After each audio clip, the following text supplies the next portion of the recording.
Hi ನಮಸ್ತೆ ಎಲ್ಲರಿಗೂ Kannada study YouTube ಚಾನಲ್ಗೆ ಸ್ವಾಗತ. ಸೊ ಇಂದಿನ ಸೆಷನಲ್ಲಿ ನಾವೇನು ನೋಡೋಣ ಅಂತ ಹೇಳಿದ್ರೆ ಮುಂಬರ್ತಕ್ಕಂತಹ SSC MTS CHSL GD ಹಾಗೆ RRB ಡಿ ಗ್ರೂಪ್ ಎಕ್ಸಾಮ್ಗೆ ಕೇಳಬಹುದಾದಂತಹ ಪ್ರಮುಖ GK ಪ್ರಶ್ನೆಗಳನ್ನು ಈ ಒಂದು ಸೆಷನಲ್ಲಿ ನಾವು ಡಿಸ್ಕಷನ್ ಮಾಡೋಣ, ಸರಿನಾ? ಸೊ ಹಾಗಾದರೆ ಯಾವ್ಯಾವ ಟಾಪಿಕ್ಗಳನ್ನು ಈ ಒಂದು ಸೆಷನಲ್ಲಿ ನಾವು ಡಿಸ್ಕಷನ್ ಮಾಡೋಣ. ಸೊ ಪೊಲಿಟಿಯ 5 ಪ್ರಶ್ನೆಗಳು, ಹಿಸ್ಟರಿಯ 5 ಪ್ರಶ್ನೆಗಳು, ಜಿಯೋಗ್ರಫಿಯ 5 ಪ್ರಶ್ನೆಗಳು, ಆ್ಯಂಡ್ ದೆನ್ ಸ್ಟ್ಯಾಟಿಕ್ GK 5 ಪ್ರಶ್ನೆಗಳು, ಮತ್ತು ಈ ಸೈನ್ಸ್ ಮತ್ತು ಕರೆಂಟ್ ಅಫೇರ್ಸ್ನ 5 ಪ್ರಶ್ನೆಗಳನ್ನು ನಾವು ಡಿಸ್ಕಷನ್ ಮಾಡೋಣ, ಸರಿನಾ? ಸೊ 5 ಪ್ರಶ್ನೆಗಳು ಅಂತಂದರೆ ಟೋಟಲಿ 25 ಪ್ರಶ್ನೆಗಳಾಯಿತು. 25 × 4 ಅಂತಂದರೆ 100 ಪ್ರಶ್ನೆಗಳಾಗ್ತವೆ. ಸೊ ಟೋಟಲಿ 100 ಪ್ರಶ್ನೆಗಳಿಗೆ ನಿಮಗೆ ಇಲ್ಲಿಂದ ಮಾಹಿತಿ ದೊರಕ್ತದೆ, ಸರಿನಾ? ಸೊ ಹಾಗಾದರೆ ಬನ್ನಿ ವಿಡಿಯೋನ ಸ್ಟಾರ್ಟ್ ಮಾಡೋಣ. ವಿಡಿಯೋ ಸ್ಟಾರ್ಟ್ ಮಾಡೋಕ್ಕಿಂತ ಮುಂಚೆ ಇನ್ನೊಂದು ನಿಮಗೆ ಮಾಹಿತಿ ಒದಗಿಸಬೇಕಾಗಿತ್ತು. ಏನು ಅಂತಂದರೆ ಇದು ಕ್ಲಾಸ್ ಏನಿದೆ ಅಲ್ವಾ, ಸೊ ಇದು MTS ಸೀರೀಸ್ನ 3ನೇ ಕ್ಲಾಸ್ ಆಗಿರುತ್ತೆ, ಡೇ 3ನ ಕ್ಲಾಸ್ ಆಗಿರುತ್ತೆ. ಯಾರು ಇನ್ನೂ ಡೇ 2 ಮತ್ತು ಡೇ 1 ಕ್ಲಾಸ್ ನೋಡಿಲ್ಲ ಅಲ್ವಾ, ಪ್ಲೀಸ್ ಪ್ಲೇಲಿಸ್ಟಲ್ಲಿ ಹೋಗಿ ಚೆಕ್ ಮಾಡ್ಕೊಂಡು ನೀವು ನೋಡ್ಕೊಳ್ಳಿ. ಖಂಡಿತವಾಗ್ಲೂ ನಿಮಗೆ ಉಪಯೋಗ ಆಗುತ್ತೆ ಮುಂಬರ್ತಕ್ಕಂಥ ಯಾವುದೇ ಸೆಂಟ್ರಲ್ ಗೌರ್ಮೆಂಟ್ನ ಎಕ್ಸಾಮ್ಗೆ. ಹಾಗೆ ಇನ್ನೊಂದು ಬೆಳಗ್ಗೆ 8 ಗಂಟೆಗೆ 11 ಮಿನಿಟ್ ಶೋ, ಇಂಗ್ಲೀಷ್ನ 11 ಮಿನಿಟ್ ಶೋ ಅಂತ ಕೂಡ ಮಾಡ್ತಾ ಇದೀವಿ. ಅದನ್ನು ಯಾರು ನೋಡಿಲ್ಲ ಅಲ್ವಾ, ಅಲ್ಲಿ ಕೂಡ ನೋಡ್ಕೊಳ್ಳಿ. ನಿಮಗೆ ಇಂಗ್ಲೀಷ್ ಜಾಸ್ತಿ ಕ್ಲಿಯರ್ ಆಗ್ತಾ ಹೋಗ್ತದೆ. ಆ್ಯಂಡ್ ದೆನ್ ರಿವಿಷನ್ ಆಗುತ್ತೆ. ಜಸ್ಟ್ ಒಂದು ಟೀ ಕುಡಿಯೋ ಟೈಮಲ್ಲಿ 10 ನಿಮಿಷದಲ್ಲಿ ನಿಮಗೆ ಸಂಪೂರ್ಣವಾಗಿರ್ತಕ್ಕಂಥ 25 ಪ್ರಶ್ನೆಗಳು ನಿಮಗೆ ಕ್ಲಿಯರ್ ಆಗ್ತವೆ, ಸರಿನಾ? ಸೊ ಹಾಗಾದರೆ ಬನ್ನಿ ತಡ ಮಾಡೋದು ಬೇಡ, ವಿಡಿಯೋನ ಸ್ಟಾರ್ಟ್ ಮಾಡೋಣ. ವಿಡಿಯೋ ಸ್ಟಾರ್ಟ್ ಮಾಡೋಕ್ಕಿಂತ ಮುಂಚೆ ವಿಡಿಯೋ ಕೊನೆವರೆಗೂ ನೋಡಿ ಅಂತ ಹೇಳ್ತಾ, ಹಾಗೆ ವಿಡಿಯೋ ಕೊನೆವರೆಗೂ ನೋಡಿದ ನಂತರ ವಿಡಿಯೋ ಇಷ್ಟ ಆದರೆ ಪ್ಲೀಸ್ ವಿಡಿಯೋನ ಲೈಕ್ ಮಾಡಿ, ಸಬ್ಸ್ಕ್ರೈಬ್ ಮಾಡಿ. ಇಫ್ ನಿಮಗೆ ವಿಡಿಯೋ ಇಷ್ಟ ಆಗಲಿಲ್ಲ ಅಂದರೆ ಸೊ ಆಬ್ವಿಯಸ್ಲಿ ಡಿಸ್ಲೈಕ್ ಮಾಡಿ ಅಂತ ಹೇಳ್ತಾ, ಮೊದಲ ಪ್ರಶ್ನೆ ಏನಿದೆ? ಮೊದಲ ಪ್ರಶ್ನೆ, 4ನೇ ಪಂಚವಾರ್ಷಿಕ ಯೋಜನೆಯು ಯಾವ ಮಾದರಿಯನ್ನು ಆಧರಿಸಿತ್ತು ಅಂತ ಕೇಳಿದ್ದಾನೆ. ಯಾವುದು 4ನೇ ಪಂಚವಾರ್ಷಿಕ ಯೋಜನೆಯು ಯಾವ ಮಾದರಿಯನ್ನು ಆಧರಿಸಿತ್ತು? ಆಪ್ಷನ್ ಏನು ಕೊಟ್ಟಿದ್ದಾನೆ? ಸುಖಮೋಯಿ ಚಕ್ರವರ್ತಿ ಅಂತ ಕೊಟ್ಟಿದ್ದಾನೆ. ಆಪ್ಷನ್ ಬಿ ಮಹಲ್ನೋಬಿಸ್ ಮಾದರಿ ಅಂತ ಕೊಟ್ಟಿದ್ದಾನೆ. ಆಪ್ಷನ್ ಸಿ ಹೆರಾಲ್ಡ್ ಡೋಮರ್ ಮಾದರಿ ಅಂತ ಕೊಟ್ಟಿದ್ದಾನೆ. ಆಪ್ಷನ್ ಡಿ ಏನಂತ ಕೊಟ್ಟಿದ್ದಾರೆ ಅಂದರೆ ಅಶೋಕ್ ರುದ್ರ ಮೆಮಾನಿ ಮಾದರಿ ಅಂತ ಕೊಟ್ಟಿದ್ದಾನೆ. ಸೊ ಹಾಗಾದರೆ ಇದಕ್ಕೆ ಸರಿಯಾದ ಉತ್ತರ ಯಾವುದಾಗುತ್ತೆ? ಸರ್ ಕೇಳೇ ಇಲ್ಲಲ್ಲ ಸರ್, ಇದನ್ನು ಕೇಳಿದ್ವಿ. ಯಾವ್ದಾವ್ದು ಕೇಳಿದಿರಾ ನೀವು? ಸೊ ಬುಕ್ಕಲ್ಲೂ ಕೂಡ ಯಾವ್ದಾವ್ದು ಕೊಟ್ಟಿರ್ತಾರೆ? ಹೆರಾಲ್ಡ್ ಡೋಮರ್ ಮಾದರಿ ಕೊಟ್ಟಿರ್ತಾರೆ. ಹೌದಾ? ಕೊಟ್ಟಿರ್ತಾರಾ? ಹೌದು ಕೊಟ್ಟಿರ್ತಾರೆ. ಯಾಕೆಂದರೆ ಮೊದಲೇ ಪಂಚವಾರ್ಷಿಕ ಯೋಜನೆಯ ಮಾದರಿ ಇದೇ ಆಗಿತ್ತು. ಆ್ಯಂಡ್ ದೆನ್ 2ನೇ ಪಂಚವಾರ್ಷಿಕ ಯೋಜನೆಯ ಮಾದರಿ ಯಾವುದಾಗಿತ್ತು? PC ಮಹಲ್ನೋಬಿಸ್ ಮಾದರಿ ಅಂತ ಹೇಳ್ತೀವಿ. ಯಾವುದು? 2ನೇ ಪಂಚವಾರ್ಷಿಕ ಯೋಜನೆಯ ಮಾದರಿ. ಸೊ ಹಾಗಾದರೆ 3ನೇದು, 4ನೇದು, 5ನೇದು ಮತ್ತು 8ನೇದು ಯಾವುದು ಹೇಳ್ಬೋದಾ? ಯಾವುದಿದೆ? ಸೊ ಹಾಗಾದರೆ ಇಲ್ಲಿ ಹೇಳಿ ನೀವು, 3ನೇ ಪಂಚವಾರ್ಷಿಕ ಯೋಜನೆಯು ಮಾದರಿ ಯಾವುದಾಗಿತ್ತು ಅಂತ. ಆಪ್ಷನ್ ಕ್ವಶನ್ ಬಿಡಿ, 4ನೇದು ಬಿಡಿ, ಇವಾಗ 3ನೇದು ಹೇಳಿ ಜಸ್ಟ್ ಇವಾಗ. ಸರ್ 3ನೇದು ಆಪ್ಷನ್ ಇಲ್ಲ ಸರ್ ಅಲ್ಲಿ. ಯಾಕೆಂದರೆ 3ನೇದು ನಾವು ಓದಿದ್ವಿ DR ಗಾಡ್ಗಿಲ್ ಮಾದರಿ ಅಂತ. DR ಗಾಡ್ಗಿಲ್ ಮಾದರಿ ಕೊಟ್ಟೇ ಇಲ್ಲ ಅಲ್ಲ? ಹೌದು, DR ಗಾಡ್ಗಿಲ್ ಮಾದರಿ ಕೊಟ್ಟಿಲ್ಲ. ಯಾಕೆಂದರೆ 3ನೇ ಪಂಚವಾರ್ಷಿಕ ಯೋಜನೆಯು ಒಂದೇ ಮಾದರಿಯನ್ನು ಅವಲಂಬಿಸಿರಲಿಲ್ಲ, ಟೋಟಲಿ 2 ಮಾದರಿಯನ್ನು ಅವಲಂಬಿಸಿತ್ತು. ಒಂದು ಈ DR ಗಾಡ್ಗಿಲ್ ಮಾದರಿ, ಹಾಗೆ ಇನ್ನೊಂದು ಯಾವುದು ಅಂತ ಹೇಳಿದ್ರೆ ಆಪ್ಷನ್ ಎ ಆಗಿರ್ತಕ್ಕಂತಹ ಸುಖಮೋಯ್ ಚಕ್ರವರ್ತಿ ಮಾದರಿ, ಸರಿನಾ? ಸುಖಮೋಯ್ ಚಕ್ರವರ್ತಿ ಮಾದರಿ ಹಾಗೆ DR ಗಾಡ್ಗಿಲ್ ಮಾದರಿ ಏನಿದೆ ಅಲ್ವಾ, ಇದು 3ನೇ ಪಂಚವಾರ್ಷಿಕ ಯೋಜನೆಯ ಮಾದರಿಗಳಾಗಿದ್ದವು. ಆ್ಯಂಡ್ ದೆನ್ 4ನೇ ಪಂಚವಾರ್ಷಿಕ ಯೋಜನೆಯ ಮಾದರಿ ಯಾವುದಾಗಿತ್ತು ಅದನ್ನು ಹೇಳಿ ಸರ್. ಅದು ಯಾವುದು ಅಂತಂದರೆ ಆಪ್ಷನ್ ಡಿ ಅಶೋಕ್ ರುದ್ರ ಮೆಮಾನಿ ಅಂತ ಹೇಳ್ತೀವಿ, ಸರಿನಾ? ಸರ್ ಇದನ್ನು ಕೇಳಿಲ್ಲ? ಹೌದು, ಸಾಕಷ್ಟು ಜನ ಕೇಳಿರಲ್ಲ. ಸೊ ಈ ಒಂದು ಕ್ಲಾಸ್ನ ಒಂದು 100%ಅಲ್ಲಿ 90% ಹುಡುಗರು ಏನಿದಾರಲ್ವಾ, ಈ ಒಂದು ಕ್ವಶನ್ನ ನೀವು ಕೇಳೇ ಇರೋದಿಲ್ಲ. ಬಟ್ ಒಂದು ಕಡೆ ಬರ್ಕೊಂಡು ಇಟ್ಕೊಳ್ಳಿ. ಸೊ ಇದು ನಿಮ್ಗೆ ಯೂಸ್ಫುಲ್ ಆಗುತ್ತೆ. ಯಾಕೆಂದರೆ ಸೆಂಟ್ರಲ್ ಗೌರ್ಮೆಂಟಿನ ವಿವಿಧ ಎಕ್ಸಾಮ್ಗಳಲ್ಲಿ ಆಲ್ರೆಡಿ ಇದನ್ನು ಕೇಳಿದ್ದಾನೆ. ಯಾವುದು? ಅಶೋಕ್ ರುದ್ರ ಮೆಮಾನಿ ಅಂತ ನಾವು ಹೇಳ್ತೀವಿ. ಯಾವುದು? 4ನೇ ಪಂಚವಾರ್ಷಿಕ ಯೋಜನೆಯ ಮಾದರಿ. ಆ್ಯಂಡ್ ದೆನ್ 8ನೇ ಪಂಚವಾರ್ಷಿಕ ಯೋಜನೆಯ ಮಾದರಿಯು ಕೂಡ ಸಾಕಷ್ಟು ಸರಿ ನಿಮಗೆ ಕೇಳಿಲ್ಲ, ನೀವು ಓದಿರೋದು ಇಲ್ಲ. ಯಾರು ಅಂತಂದರೆ JW ಮಿಲ್ಲರ್ ಮಾದರಿ ಅಂತ ಹೇಳ್ತೀವಿ. ಯಾವುದು? JW ಮಿಲ್ಲರ್ ಮಾದರಿ. ಇಫ್ ಸರ್ JW ಮಿಲ್ಲರ್ ಮಾದರಿ ಕೊಡಲಿಲ್ಲ ಅಂದರೆ ಏನಂತ ಹೇಳಬೇಕು? ರಾವ್ ಸಿಂಗ್ ಮಾದರಿ ಅಂತ ಹೇಳ್ತೀವಿ, ಸರಿನಾ? PV Narasimha Rao and then Manmohan Singh ಮಾದರಿ ಅಂತ ಹೇಳ್ತೀವಿ. ಯಾವುದು? 8ನೇ ಪಂಚವಾರ್ಷಿಕ ಯೋಜನೆ, ಸರಿನಾ? ಇದು ಕೂಡ ನಿಮ್ಗೆ ಗೊತ್ತಿರಲಿ. ಬಟ್ ನಿಮಗೆ ನರಸಿಂಹರಾವ್ ಆ್ಯಂಡ್ ದೆನ್ ಮನಮೋಹನ್ ಸಿಂಗ್ ಕೊಡೋದಿಲ್ಲ, ಯಾಕಂದರೆ ಈಸಿಯಾಗಿ ಗೊತ್ತಾಗುತ್ತೆ ಅಂತ. ಬಟ್ ಇಲ್ಲಿ ಯಾವ್ದು ಕೊಡುತ್ತಾನೆ ಅಂದರೆ ನಿಮಗೆ JW ಮಿಲ್ಲರ್ ಮಾದರಿ ಅಂತ ಕೊಡ್ತಾನೆ. ಎಷ್ಟನೇ ಪಂಚವಾರ್ಷಿಕ ಯೋಜನೆ ಇದಾಗಿತ್ತು ಹೇಳಿ ಸರ್ ಅಂತ ಹೇಳ್ತಾನೆ. ಅವಾಗ ನೀವು ಹೇಳ್ಬೇಕಾಗುತ್ತೆ 8ನೇ ಪಂಚವಾರ್ಷಿಕ ಯೋಜನೆ ಸರ್ ಅಂತ. ಜಸ್ಟ್ ಕಣ್ಣು ಮುಚ್ಕೊಂಡು ಅಲ್ಲಿ ಟಿಕ್ ಹಾಕೋದು ಬಂದ್ಬಿಡೋದು ಅಷ್ಟೇ, ಸರಿನಾ? ಒಂದ್ಸರಿ ನನ್ನ ಜೊತೆ ರಿಪೀಟ್ ಮಾಡ್ತೀರಾ? ಯಾವುದು? ಮೊದಲನೇ ಪಂಚವಾರ್ಷಿಕ ಯೋಜನೆ ಹೆರಾಲ್ಡ್ ಡೋಮರ್ ಮಾದರಿ, 2ನೇ ಪಂಚವಾರ್ಷಿಕ ಯೋಜನೆ PC ಮಹಲ್ನೋಬಿಸ್ ಮಾದರಿ, 3ನೇ ಪಂಚವಾರ್ಷಿಕ ಯೋಜನೆ ಸುಖಮೋಯ್ ಚಕ್ರವರ್ತಿ ಆ್ಯಂಡ್ ದೆನ್ DR ಗಾಡ್ಗಿಲ್ ಮಾದರಿ, ಆ್ಯಂಡ್ ದೆನ್ 4ನೇ ಪಂಚವಾರ್ಷಿಕ ಯೋಜನೆ ಅಶೋಕ್ ರುದ್ರ ಮೆಮಾನಿ ಮಾದರಿ, ಹಾಗೆ 8ನೇ ಪಂಚವಾರ್ಷಿಕ ಯೋಜನೆ ಯಾವುದು ಅಂತಂದ್ರೆ JW ಮಿಲ್ಲರ್ ಮಾದರಿ ಅಂತ, ಸರಿನಾ? ನೆನ್ಪಿಟ್ಕೊಳ್ಳಿ. ಕೇಳ್ತಾರೆ. ಆ್ಯಂಡ್ ದೆನ್ ನೆಕ್ಸ್ಟ್ ಪ್ರಶ್ನೆ ಏನಿದೆ ಅಂತಂದ್ರೆ ಪರಿಶಿಷ್ಟ ಪಂಗಡಗಳ ರಾಷ್ಟ್ರೀಯ ಆಯೋಗವು ಯಾವ ಲೇಖನದ ಅಡಿಯಲ್ಲಿ ಕಂಡುಬರುತ್ತದೆ ಅಂತ ಕೇಳಿದಾನೆ. ಯಾವುದು? ಪರಿಶಿಷ್ಟ ಪಂಗಡಗಳ ರಾಷ್ಟ್ರೀಯ ಆಯೋಗ, STಯ ರಾಷ್ಟ್ರೀಯ ಆಯೋಗ ಯಾವ ಲೇಖನದ ಅಡಿಯಲ್ಲಿ ಕಂಡುಬರುತ್ತದೆ ಅಂತ. ಸೊ ಈ 4 ಕೂಡ ಇಂಪಾರ್ಟೆಂಟ್ ಇದಾವೆ. ಯಾವುದಿದಾವೆ 4? ಟೋಟಲ್ ಇಲ್ಲಿ 330 ಮತ್ತು 332. ಏನು ಹೇಳ್ತದೆ 330, 332? ಈ SC and then ST seat, SC and ST seat ಈ ಲೋಕಸಭೆಯಲ್ಲಿ ಎಲ್ಲಿ ಬರ್ತು ಬಿಡಲಾ? ಓಕೆ, ಎಲ್ಲಲ್ಲಿ ಲೋಕಸಭೆಯಲ್ಲಿ ಆ್ಯಂಡ್ ದೆನ್ ವಿಧಾನಸಭೆಯಲ್ಲಿ. ಲೋಕಸಭೆಯಲ್ಲಿ SC ಮತ್ತು ST ಸೀಟ್ಗಳ ಬಗ್ಗೆ ಹೇಳ್ತಕ್ಕಂತಹ ವಿಧಿ ಯಾವುದು ಅಂತ ಕೇಳ್ತಾನೆ? 330ನೇ ವಿಧಿ ಅಂತ ಹೇಳಬೇಕಾಗುತ್ತೆ. ಆ್ಯಂಡ್ ದೆನ್ ವಿಧಾನಸಭೆಯಲ್ಲಿ SC ಮತ್ತು ST ಸೀಟ್ಗಳ ಬಗ್ಗೆ ಹೇಳ್ತಕ್ಕಂತಹ ಒಂದು ವಿಧಿ ಯಾವುದು ಅಂತ ಕೇಳ್ತಾನೆ? 332 ಅಂತ ಹೇಳಬೇಕಾಗುತ್ತೆ. ಸೊ ಹಾಗಾದರೆ 330 ಅಲ್ಲ, ಓಕೆ ಅಲ್ಲ. ಆ್ಯಂಡ್ ದೆನ್ ಹಾಗಾದರೆ 338 ಏನು ಹೇಳುತ್ತೆ? 338 ಏನಂದರೆ 338 338A ಆ್ಯಂಡ್ ದೆನ್ 338B ಮೂರನ್ನು ಕೂಡ ನೆನ್ಪಿಟ್ಕೊಳ್ಳಿ, ಬರ್ಕೊಂಡು ಇಟ್ಕೊಳ್ಳಿ ಸರಿನಾ. 338 ಏನು ಹೇಳುತ್ತೆ ಅಂದರೆ SC ಆಯೋಗದ ಬಗ್ಗೆ ಹೇಳುತ್ತೆ, ಪರಿಶಿಷ್ಟ ಜಾತಿಗಳ ಆಯೋಗದ ಬಗ್ಗೆ ಹೇಳುತ್ತೆ. 338A ಇದ್ರ ಬಗ್ಗೆ ಹೇಳುತ್ತೆ, ST ಆಯೋಗದ ಬಗ್ಗೆ ಹೇಳುತ್ತೆ. ಆ್ಯಂಡ್ ದೆನ್ 338B, ಬಿ ಅಂದರೆ ಏನು, OBC ಅಂತ ಹೇಳ್ತೀವಿ ಸರಿನಾ. OBC ಆಯೋಗದ ಬಗ್ಗೆ ಹೇಳುತ್ತೆ ಯಾವುದು, 338B ಅನ್ನೋದು ಸರಿನಾ. ನೆನ್ಪಿಟ್ಕೊಳ್ಳಿ, 338SC, 338A ST, 338B ಕ್ಷಮಿಸಿ OBC ಅಂತ ಹೇಳ್ತೀವಿ ಸರಿನಾ. ನೆನ್ಪಿಟ್ಕೊಳ್ಳಿ, ಕೇಳಬಹುದು. ಯಾಕಂದರೆ ಇದನ್ನು ಸ್ವಲ್ಪ ಟಫ್ ಆಗಿ ಕನ್ಸಿಡರ್ ಮಾಡ್ತಾನೆ. ನಾರ್ಮಲ್ ಆಗಿ ನಿಮಗೆ 1ರಿಂದ 90ರವರೆಗೆ ವಿಧಿಗಳನ್ನು ಕೇಳ್ತಾನೆ ಸೆಂಟ್ರಲ್ ಗೌರ್ಮೆಂಟಿನ ಎಕ್ಸಾಮ್ಗಳಲ್ಲಿ. ಬಟ್ ಟಫ್ ಅಂತ ಅದನ್ನ ಏನಾದರೂ ಕನ್ಸಿಡರ್ ಮಾಡ್ದ ಅಂದರೆ ಕ್ವಶನ್ ಪೇಪರನ್ನು, ಈ ಕ್ವಶನ್ಗಳನ್ನು, ಸೊ ಈ ವಿಧಿಗಳನ್ನು ಕೇಳ್ತಾನೆ. ಹಾಗಾದರೆ ಮುಂದಿನ ಪ್ರಶ್ನೆ ಹೋಗೋಣವಾ. ಸೊ ಮುಂದಿನ ಪ್ರಶ್ನೆ ಏನಿದೆ ಅಂದರೆ ಗ್ರಾಮ ಪಂಚಾಯತಿಗಳ ಚುನಾವಣೆ ಯಾವ ವಿಧಿಯಡಿಯಲ್ಲಿ ಬರುತ್ತದೆ ಅಂತ ಕೇಳಿದ್ದಾನೆ ಸರಿನಾ. ಯಾವುದು ಗ್ರಾಮ ಪಂಚಾಯತಿಗಳ ಚುನಾವಣೆಯು ಯಾವ ವಿಧಿಯಡಿಯಲ್ಲಿ ಕಂಡು ಬರುತ್ತದೆ? ಸೊ ಆಪ್ಷನ್ ಕೊಟ್ಟಿದ್ದಾನೆ 243D, J, T, K and B ಅಂತ ಕೊಟ್ಟಿದ್ದಾನೆ. ಸೊ ಯಾವುದು ಅಂತ ಹೇಳ್ಬೋದಾ ಇದರಲ್ಲಿ? ಮೊನ್ನೆ ನಿಮಗೆ ಹೇಳಿದ್ದೀನಿ, ಯಾರಿನ್ನೂ ಸಂವಿಧಾನದ ಕ್ಲಾಸ್ ನೋಡಿಲ್ಲ ಅಲ್ವಾ. ಸಂವಿಧಾನದಲ್ಲಿ ಟೋಟಲಿ 2 ಪಾರ್ಟ್ನಲ್ಲಿ ಕ್ಲಾಸ್ ಮಾಡಿದ್ದೀನಿ ಸರಿನಾ. ಆಲ್ಮೋಸ್ಟ್ 1ರಿಂದ 395ನಲ್ಲಿ ಕಂಡುಬರ್ತಕ್ಕಂಥ ಎಲ್ಲ ಪ್ರಮುಖ ವಿಧಿಗಳನ್ನು ಕೂಡ ಕವರ್ ಮಾಡಿದ್ದೀನಿ ಸರಿನಾ. ಜಸ್ಟ್ ಹೈಲೈಟ್ ಆಗೋದಂತಲ್ಲ, ಸ್ವಲ್ಪ ಡೆಪ್ತ್ ಆಗಿ ಕೂಡ ಅಲ್ಲಿ ಕವರ್ ಮಾಡಿದ್ವಿ. ಯಾರು ನೋಡಿಲ್ಲ ಅಲ್ವಾ, ಅಲ್ಲಿ ನೋಡ್ಕೊಳ್ಳಿ.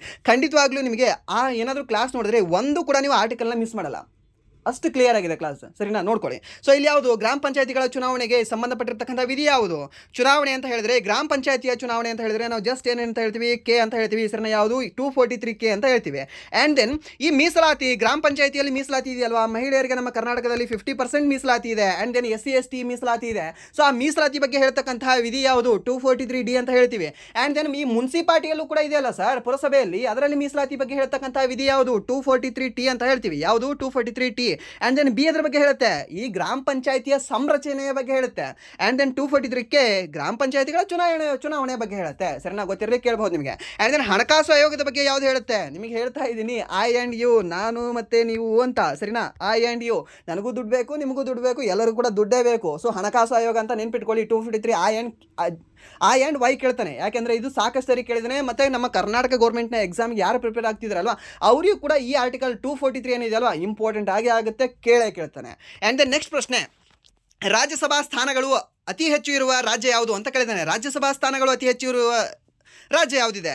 ಆಪ್ಷನ್ ಕೊಟ್ಟಿದ್ದಾನೆ, ಬಿಹಾರ ಅಂತ ಕೊಟ್ಟಿದ್ದಾನೆ. ಆಪ್ಷನ್ B ತಮಿಳುನಾಡು ಅಂತ ಕೊಟ್ಟಿದ್ದಾನೆ. ಆಪ್ಷನ್ C ಮಹಾರಾಷ್ಟ್ರ ಅಂತ ಕೊಟ್ಟಿದ್ದಾನೆ. ಆಪ್ಷನ್ D ಏನು ಕೊಟ್ಟಿದ್ದಾನೆ ಅಂದರೆ ಕರ್ನಾಟಕ ಅಂತ ಕೊಟ್ಟಿದ್ದಾನೆ. ಸರ್ ನಮ್ಮ ಕರ್ನಾಟಕದಲ್ಲಿ ಕಡಿಮೆ ಇದಾವೆ ಸರ್. ಎಷ್ಟಿದ್ದಾವೆ? 12 ಇದ್ದಾವೆ.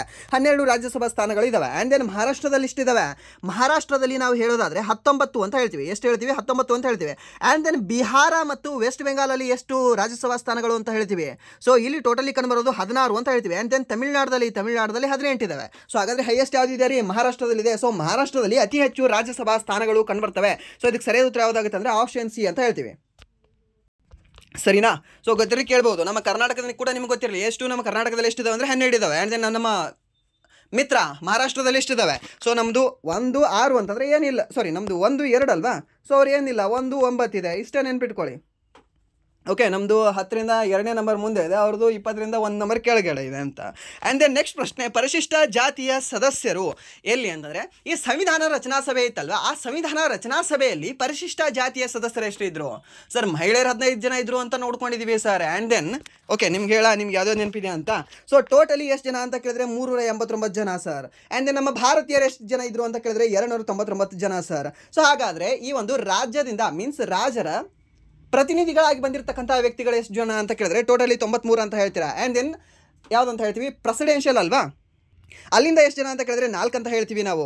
ಓಕೆ, ಸೊ ಹಾಗಾದರೆ ಪರಿಶಿಷ್ಟ ಜಾತಿಯ ಸದಸ್ಯರು ಎಷ್ಟಿದ್ರು ಅಂತ? ಪರಿಶಿಷ್ಟ ಜಾತಿಯ ಸದಸ್ಯರು ಎಷ್ಟು ಅಂದರೆ 26 ಅಂತ ಹೇಳ್ತೀವಿ, ನೆನ್ಪಿಟ್ಕೊಳ್ಳಿ ಇದನ್ನು.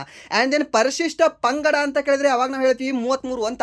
SCಯಲ್ಲಿ ಎಷ್ಟು ಜನ ಸದಸ್ಯರಿದ್ರು ಅಂತಂದರೆ 26 ಜನ ಸದಸ್ಯರಿದ್ರು. STಯಲ್ಲಿ ಎಷ್ಟು ಜನ ಸದಸ್ಯರಿದ್ರು ಅಂದರೆ 33 ಸದಸ್ಯರಿದ್ರು. ಆ್ಯಂಡ್ ದೆನ್ ಈ ಒಂದು ರಾಜ ಪ್ರತಿನಿಧಿಯಾಗಿ ಬಂದಿರತಕ್ಕಂತಹ ಸದಸ್ಯರೆಷ್ಟು ಅಂದರೆ 93. ಆ್ಯಂಡ್ ದೆನ್ ಮಹಿಳೆಯ ಸದಸ್ಯರೆಷ್ಟು ಅಂತಂದರೆ 15 ಅಂತ ಹೇಳ್ತೀವಿ ಸರಿನಾ. 15ರಲ್ಲಿ ನೀವು ನೆನ್ಪಿಟ್ಕೊಳ್ಳಿ ಯಾರ್ಯಾರು? ವಿಜಯಲಕ್ಷ್ಮಿ ಅಮೃತ್ ಕೌರ್ ಅವರು ಅಲ್ವಾ.